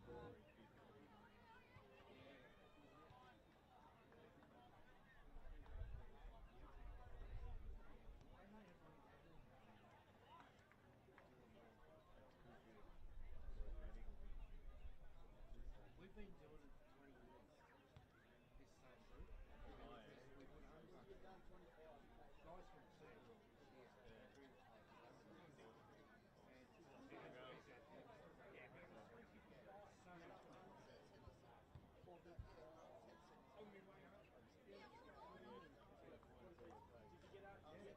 Joker on your captain as well, like you every time it's Friday night.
Well, welcome back to Cook Murphy Oval for the final term action here between Labrador Tigers, who are hosting today's game, and Redland-Victoria Point, and it's the Sharks, Redland-Victoria Point in the white strip, 8-10 and 58, leading the Tigers 7-4-46. Of course, Brad, the Tigers are playing in a purple jumper today. Yeah, playing on obviously raising money for Crohn's disease today. They've got their $5,000 raffle, a great initiative by the football club. I'm sure there's a lot of supporters here putting their hands in their pocket, raising enough funds for that cause. Yeah, fantastic by the Tigers, and a lot of the clubs do tremendous work in the community, so it's great to see. So So the Tigers now, as we said, we've been hearing the story all day today. They need to win to try and give their final chances a whole lot, but they need teams to lose. And it looks like Surfers Paradise are controlling the game, and looks like they will play finals by the way. So I'm sure, but Coach Nick Jackson, I'm not sure if they've opened up the positions for the job next year, but he's had a really good look at the last 6 or 7 weeks, been quite impressive. So here we go, the final quarter action here for the Tigers versus the Sharks as the centre bounce. As Maloney's been dominant in the ruck, certainly around the ruck contest, but certainly it's been a good game. Cleared away now. It was a hard tackle. Here's a chance for Simpson. Can he ignite the Tigers in this final term? A kick inside 450, but too much on it, and it's a mark in defence there taken by Smith. Smith plays on quickly, and the Sharks on the outer side taking on Gazoo. He was a lively player in the third quarter, sorry. Kicks forward. Finds a teammate. Nice kick inside forward 50. Bounces over the top. Tigers have the numbers field. Chip kick though. Oh, it was a nice mark. Ifukafune tried to control the footy there. Had 2 to beat, and the ball went over the line and out of bounds. It would have been a great start from Labrador. They started really well out of the centre clearance. It was just, unfortunately, Tom Simpson's kick had a little bit too much on it. And all of a sudden, again, on the rebound, Redland were a lot more efficient with ball in hand. They found themselves on their half-forward flank. Only a 2-goal game. Strong tackle there by Goldsmith. He's been impressive as much as he might not have dominated the tap house. He's certainly done his job around the ground today. He's been the champion Tiger. That's the sort of stuff that we're seeing, a big tap away there. Gazoo can't pick the ball up, and umpire will throw that. Of course, our umpires are proudly sponsored by Bradnam's Windows and Doors, a great supporter of all our umpires here in Queensland. Over the top. Dangerous for the Tigers' defence. They've been under siege a lot today, but they've worked hard. So just with results at the moment, the way they're going around southeast Queensland, Jack, it looks like Aspley and Morningside will finish first and second, and they'll have a week off next week. Redland, if this game keeps continuing the way it is, they'll finish third, and then you'll have, because Palm Beach are getting beaten by Aspley, will drop down to fifth. Surfers Paradise will go into sixth, and Wilson Grange will jump ahead of Palm Beach. So I'm looking at a finals weekend next week of Redland against Surfers Paradise up at Redland, and maybe Palm Beach travelling to Wilston Grange to play against the Gorillas. Well, we'll see how all that pans out. Of course, some big ins potentially next week for the Sharks. Here's a chance. Lee holds it up. Can they get some clear ball movement? Fell to the ground, then got back up again. Lee again. The Tigers will clear through the middle. Nice mark taken by Morgan. Morgan quickly moves the ball. Bouncing over the top. What? Oh, that's the sort of skills we're talking about. Beautiful hands. Chapman can't control the ball. Morgan's there. Taps it forward to Foon. O'Sullivan, he's been strong today for the handball over the top. Lee, clever. Oh, just misses his target though. Johnson, oh, strong clash there. And Johnson's getting up a little bit slow. I think he's going to be okay. Kick through the middle of the ground. Bounces over the top. Steps inside. Oh, good tackle. Might be play on. In a bit of pain now. Staying on the ground. Handball over the top of the old 1-2. Can they gain possession? Here's a chance. A nice tap forward. Just a toe poke. Strong pressure. Tigers step inside. Can they find a target? They do. There's a nice mark there to Nichols. Nichols moves the ball quickly. Going to be hot. There we go. Just gets his kick in time. Over the top. They've got. So they've moved Webster up forward. He's playing up forward now. He's gone from centre half back to forward. Here's a kick into space. Over the top, looking for the lead. I don't know if he's got the leg speed. Just gets nudged off the ball. Stellard clears the ball, but it's going to be cut off by the Tigers. Tigers have got Hoy in the middle of the ground if he wants him, but Gazoo's going to jump across there and take his possession. They'll go in short. It's a nice mark out there towards Croc. The number 4 just kicks it high, and Simpson takes an uncontested mark outside forward 50. He'll be about 55, 60 out. I think it's going to steps in. Oh, he's got himself in a bit of trouble. just kicks the ball high. I think he would like his time back again. Trying to make things happen. Hard to do that off one step. Yeah, look, they're kicking into the strong breeze from that side. I'm not too sure why they're playing that side of the ground so predominantly when the wind is blown that way. So it's always hard to come back into it. So they need to find a way to square the ball back up through the middle or play the near side a lot more than what they have been. Redlands have probably made them play down the line a bit with the coverage. Here's a chance kicking forward. Pack setting themselves. They want to mark. Oh, White launched himself. McDowell White couldn't take the mark. Webster trying to make things. He gets gang tackled. Tigers trying to find something. Here's a chance. Stepping inside. Handball at the back. Lee, clever. Handball. Can they run the ball? Morgan feeds the ball back under pressure. Tackle without the ball. Play on's a call. That was Stellard over the top. Oh, this time he's grabbed without the footy. Play on's a call. Umpire letting it go. Thompson just gets the ball going forward. Annabelle, handball over the top to Miller. Miller's got time and space. He kicks the ball down the line. But it's going to be all Tigers, and it's going to be Young in defence time and time and time again. He's done that in his 150 games. A lovely kick. It's opened it up for the Tigers. Croc inside forward 50. He's got him if he wants him, and he's found a nice mark there to the Tigers inside forward 50. That's Foon out there. And Foon has taken the mark. He's a nice kick of the goal. The Tigers need this one to bring it within 6 points if he can kick it. That was better play, Brad, through the middle of the ground. Yeah, much better. Obviously, the movement through the middle, changing direction, changing the angles, not playing up and down lines. But this is a much-needed goal here by Foon. It's going to take a hell of a kick. It's good by foot. It's not going to make the distance. They're going to have to look for a mark. Oh, they had a good time. A quick snap out of the pack. Couldn't get it. Goes through for one behind. So the Tigers just can't quite grab those opportunities. They're pressing, though. They're pressing. They're still in the game. A clearance. Oh, it's got too much on it. A good fist away. Offerman's solid tackle. Still got his foot kick away. Rolling towards the boundary line. Annabelle. Nice little kick. He's going to find Gizu. Gizu takes a nice mark. Nice little stab kick into the middle of the ground. Good play. Finds Finch. We'll have to come back a couple. Finch goes out wide. Brown. Brown for the Sharks. He's got Gizu in short if he wants. He's just going to chap it forward. Hard running Annabelle takes the mark. Really has worked hard. Kicks the ball long inside forward 50. Huddy gets a bite of it. Ball goes to forward. They're just sitting on it. You've got to be careful. It's going to be a throw up. 58 plays 47. We've played 7-minute mark, 7.5-minute mark of the final term. A goal here to Redland would really hurt because Labrador have been, again, like they did in the third quarter, dominate the first part of the quarter, but they just haven't been able to hit the scoreboard. I think there's still a bit to play out yet. The Tigers are trying. Smothered. Gizu, brilliance. In traffic, look at that. That's special, that is. Look at that. Put your glasses down. Stepped inside.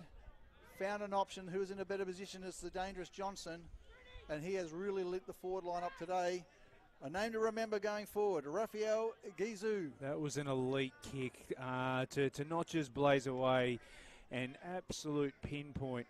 I don't think Billy Johnson could want to have it delivered any other way. It was delivered on a platter. Johnson comes in and nails it. Great goal, Billy Johnson. He kicks his second for the afternoon, and a bit of brilliance from Raphael Gizu, and I'm sure plenty of AFL clubs will be looking at that stuff going forward and putting pressure on the kid, but that's the sort of stuff you look for, that forward pressure. He kicked that goal up forward, he had to find something and then just made something happen out of nothing then. Yeah, he's a real live wire, and he makes good decisions. He even works high up the ground. We had him here in front of us at the commentary box on the centre wing, working high up the ground, but from that stoppage area, it's a good head on the shoulders when you can see a young guy not get overawed close to goals and just blaze away. He saw a loose player and he absolutely drilled it to him. But what's been impressive with Redland today is their spread of goals. Obviously, Hamilman's such a big focal point. But to have multiple goal kickers today, it's been the difference. Something a little bit point of difference that they probably otherwise had with Hamilman playing as such a pivotal role. Well, Phil Cass has done a super job in his times. not only as a player out there, but also as a coach. He's been fantastic. He got him into a grand final last year. It's unfinished business. There's still a bit more to play out for this year. And it looks like they're going to go into the final series sitting in third spot with a home ground final potentially next week. Big tap away from Malone. Tigers, one more roll of the dice. Out they go. Hoy, nice kick, finds a teammate. Tigers are up the ante. Hoy's kicked it to him, picked the ball up and given it back to him. Tigers will go forward. Left foot kick, inside forward 50. They haven't had the high mark all year. White, nice big vertical jump. Gets the big fist in there. Bounces towards the Tigers. They fall to the ground. Umpire says, was it high? No, he's paid a mark there, He's I think. paid the mark. Brilliant mark. There, right in front of the steward funding scoreboard. The Tigers will square it towards the hot spot. What have they got? Webster's there. White, the big launch from behind, gets the fist there once again. The snap around the corner. He's kicked it. It's home, and it looks like that was kicked by Bailey Brown. Didn't need much time and space, just went to his stop and he just picked it up and a left foot kick around the corner. A great goal. Not over yet for the Tigers. No, an opportunist goal there. And again, yeah, just something out of nothing. Had numbers at the fall of the ball. And again, it keeps them in touch. It's only a 2-goal game. It keeps them within that close proximity to be able to get a good win on the board. But again, they've just got to make sure they keep pushing. They've got nothing left. They've got nothing to lose. This is the last round. A win here. Obviously, the results down the road aren't going to help them, but they finish the season with a strong positive. So again, nothing to lose, whereas Redland, it could be the difference between finishing third or fourth and having 2 weeks of home finals, possibly, as opposed to just the one. So 9-10-64. The Sharks leading Labrador 8-5-53. We played 11.5-minute mark. Final term. Have the Tigers got it? No, Annabelle. Nice play. Kick forward there by Hunkin. Inside forward 50. Looking for a bounce. Handball out wide. There he is again. Raphael Gazoo just takes them. Oh, he's hit the post. Excitement machine up forward. He's been the difference in this quarter. Just reads the cues beautifully. Gives the Tigers a chance. They're going through the middle of the ground. Miller's there, makes a punch. Hunkin, handball forward. Steps inside Annabelle. Brilliant play. The two youngsters are really lighting it up. Inside forward 50. Good strong tackles. He caught with the ball. Play on's a call. Gazoo and Johnson are around the ball. Umpire says, I'll have it, thank you. 65 plays 53. 12.5-minute mark. Can the Tigers get another one? Umpire throws the ball up. Both ruckmen have battled manfully all day long. Offerman's trying to get that clearance. Handball over the top, clever. The Tigers are going to be out. Hoy. Nice kick over the top was... That's frustrating. They've done that all day. They just keep giving the ball back to Redland so easily. They run out of defence quite well, but then they just kick long. And again, credit to Redland and their structure. They'll square the ball up. O'Sullivan had a good game today. He's going to launch from about 35 metres out. Runs into a goal and puts it through. It's a good goal, and it caps off what's been a good day for Luke O'Sullivan as he kicks his first for the afternoon and kicks the Redland, that's a 10th goal for the afternoon, Brad. Yeah, they've again, you've called him O'Sullivan. He's been great. He's been great with defensive efforts, especially when they were kicking against the breeze. But that's just a really classy finish. Took his time, didn't get overawed running into goal. So again, Labrador were looking so dominant running off half back, but that kick just down the line where Redland have structured up so well today. They've made Labrador give them a ball back, and they actually haven't had to work that hard to get the ball back off them. So it's been disappointing. I mean, because Labrador have done so many things really well, but it's probably one of their big deficiencies today that's hurt them the most. So Coach Cass is priming his team ready for the finals, and Coach Jackson has done a great job in the shorter period of time that he's had here with the Tigers. Here's a chance now. Handball over the top there is Finch. Now it's kicked away by Annabelle, who's finishing off this last quarter fantastically. Can they get the ball below the knees? They do. Now they'll kick forward, but it's going to be cut off. Chapman, handball over the top. Good play, Brown. Under pressure. Ball spills free. The Tigers will clear it through Foon. Handball over the top. They're out now. Here's a chance for Offermans. Offermans kicks high and long down the line. Looking for Webster. He's got 2 to beat. Good work there by the skipper for the Redlands-Victoria Point Sharks. And they'll clear the ball out. That was good work by Stella. They go through the middle of the ground. Jizu below his knees. He's got 3 to beat. Oh, clever play. Annabelle, beautiful play. O'Sullivan feeds the ball back. Miller doesn't panic. Just goes in short and finds his teammate. Let's just take a break. Hunkin switches the ball across. Of course, Aston out, looks like with a lower leg injury, maybe an ankle. So they've been able to do without him today. So players have stepped up, Brad. Yeah, they have. But this is what they do. Look at the composure and just not rushing the ball forward, using short kicks, keeping possession of the football. The Tigers kick the ball down there. It's a nice mark here to Fife. We're in the jumper 6 today. We'll go short, find Lee. Lee squares the ball up. Transition. They need to move the ball. Nichols, who goes out wide now. Here's a chance here for the youngster in Sullivan. Sullivan needs to move the ball quickly. Simpson's worked hard across the other end, but it's too much on it. And it doesn't make Simpson look great, and it's taken there by Miller. He'll quickly move the ball through to Chapman in the middle of the ground. Chapman across to his teammate. Nice mark here to O'Sullivan, who's racking them up himself today. Had an outstanding day today. He'll go in short, back to Chapman. Just controlling the composure. Tempo footy. Nice kick forward. Just an impressive young Procus today in the second half. Yeah, they're in no rush now, Redland. They, again, running time off the clock, keeping possession of the football, but it's just really smart. Rather than just give the ball back, you may as well keep possession of the ball. They're ahead on the scoreboard. Labrador need to get the ball back off them so they don't have to do anything silly. Smith goes to Stallard, who goes to O'Sullivan. O'Sullivan again. Big second half. Back to Nathan Smith. Late inclusion with Williams stepping out of the side. Back to O'Sullivan. Goes in short. I reckon I've counted about a dozen kick marks in the last 2.5 minutes. Annabelle, they just need to take a man down there, Brad. That's it. Again, Hunkin. Labrador have to get the ball back. Redland don't have to give it back. They can just keep possession of the football as long as they like. Again, they're just taking time off the clock. Big kick down the line. Packs out themselves. Good fist from behind by the Tigers.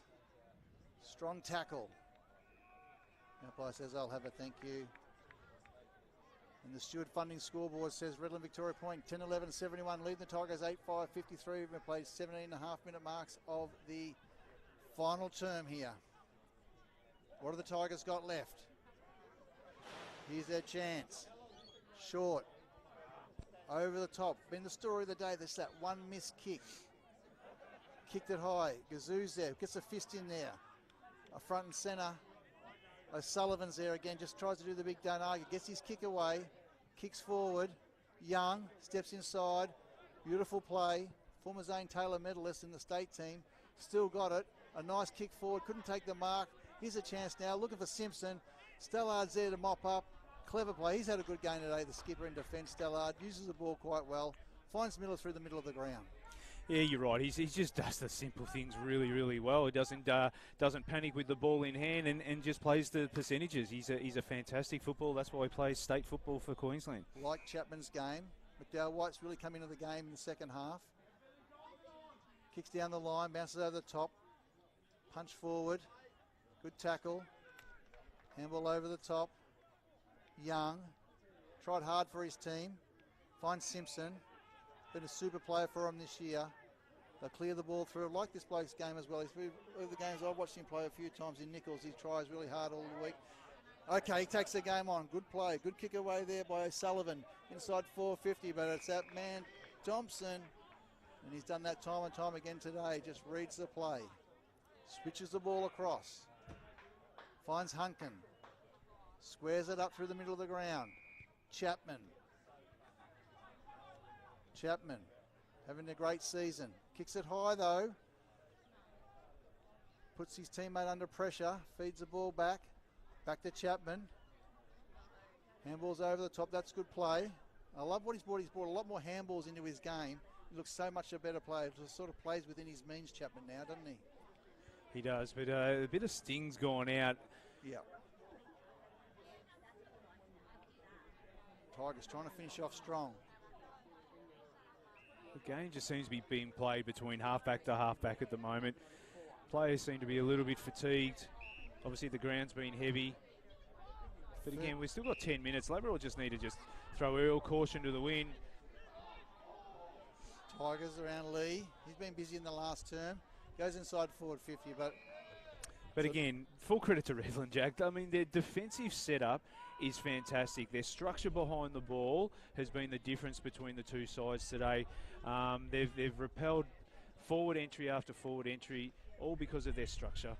Lee handballs out wide. That's Simpson the first inside break. 50 and got him. That's the first breakdown. Probably that intercept mark and then probably just a poor exit. But again, you got to make the most of your opportunities now. This can get the game back within 2 goals. Tough kick from that side of the ground. To the Tigers' credit, they've kept at it. Can they get some reward for their effort? They come in, leans back on the kick, and just offline. 8-6-54, trailing Redlands 10-11-71. Now, most games around the ground are nearly done and dusted in regards to results. There's some big margins. Aspley, a big margin over Palm Beach. You've got Maroochydore running away from Morningside at the moment. Wilston Grange, a big lead over Noosa. And Broadbeach have got a 4-point buffer on Mount Gravatt now. Well, that's been an amazing turn. Well done to Maroochydore as well, finishing off really, really strong, and that gives them every opportunity, probably even potentially past Labrador if the Tigers don't get up here today. So Steve Walter in his first season at the Roos. Well, Surfers Paradise will definitely play finals. They've defeated Sherwood 14-14, 98 to 4-5-29. Another final series for Matt Lappin and the Surfers Paradise Demons. They'll finish in 6th position. And by the looks of it, they will go back up and play Redland at Victoria Point. Hoy around the corner. He's going to be chopped off there by Johnson. 22-minute mark, final term, Johnson. Shark star kicks down the line. Hardy couldn't take the mark. Here's a chance now. Goldsmith handballs, hits the deck though. Fields there. Trying to pick the ball. Can't get below his knee. Goldsmith has been fantastic. He just keeps working hard. Just going to go to Annabelle. Draws an opponent, then gives it to his teammate out wide. On the lead. Good mark inside forward 50. Good play, the Sharks. This is Smith. Just chips over the top. And a nice mark there to... Can't quite pick who that is up way out there. No, I can't see over that side either, Jack. I tell you what, Maroochydore are running away from Morningside. Their second half of the year, Maroochydore has been fantastic. Yeah. If they may have got a few more wins in the first half, they would have been pressing hard for finals football as well. But as it is, they're just going to just miss out. Well, I think Steve done a great job in the second half. I think, he had a lot of injuries early in the season, but he's starting to. So coming in, just another little short chip, unattended, on the made, and taking a mark here on the lead. Right in front of that pole, so can't really see who it is. He looks like he's a bit proppy from the mark. But again, it might be Clay Cameron. Yeah, but it is Clay Cameron. He really set the game up early, didn't he, Brad? It was, he will definitely be my best 3 players today. He was fantastic. Again, you've got to consider probably the best forward in the competition in Hamilton hasn't been playing for a while. And they've had to find other avenues to go. There's been a great spread, but I thought the way Clay Cameron was able to present throughout the whole course of the day and be that big target. And it's a great finish by the looks of it too. Did he hit the post? No, he hasn't. He's put it straight through the middle. So a great goal to Clay Cameron. He puts his second through for the afternoon. Brett, I'll get you to have a look at their best players. I want to hear your 3-2-1, and I want to see your better players for both clubs. Yeah. And good, Clay Cameron, 2 goals. That's a reward for his game today. He probably deserved. It's nearly a 4 or 5 goal game performance. But across half forward, his first half in particular was very, very good. He's been given a great target for the Redland midfield to go to. His hands have been strong. He's hit the scoreboard. So an outstanding game of football by him. So Redlands-Victoria point 11-11-77, leading Labrador 8-6-54 on the Stewards funding scoreboard at the 25-minute mark of the final turn. It looks like it's curtains for the Tigers for 2024, but they'll be back bigger than ever in 2025. They've played, looks like they've played a few youngsters. Oh, they have. They've got some good kids coming through. They have got a good list. I mean, their reserves have been quite solid. They've just missed out on the finals as well. So there's a lot to work with at Labrador, and obviously they're in the hunt for a coach. But it'd be a great football club to come to. It's got a good program. They've got good people, support staff off the ground. So I can only see Labrador improving again next year and being thereabouts. So the Sharks will get themselves all ready for a big tilt at the premiership. Got some big superstars to come back into the team. And we've seen a little bit of magic today from some of these other players that'll complement them. Like Hoy's game, since he's coming on the ball, just pokes the ball going forward. They'll kick the ball short, again chopped off. Nice little mark there to Offermans. He's one of the stars that they're trying to build their club around. Offermans goes in short. Finds a teammate. It's right in front of the LCLEQ scoreboard sign. Kicked down the line. There's too much on. There's a ball gone over the line and out of bounds. The umpire says they have. Of course, the umpire's brought to you today by Bradman's Windows and Doors. And if you want to watch all your finals action, make sure you tune into the AFL Queensland YouTube channel. Thank you. Brought to you by Double Take Sports. Final scores in the Aspley Palm Beach game, 16-18, 114 to Palm Beach 8-6, 54. Big win there by Aspley. They look like they're primed for another strong tilt at the premiership. So Stellard goes to Hunkin. And Hunkin will go back to Stellard. Just racking up the possessions. Stellard, a lot of stings have gone out of this game now. 27-minute mark, final term. Down the line. Gazoo.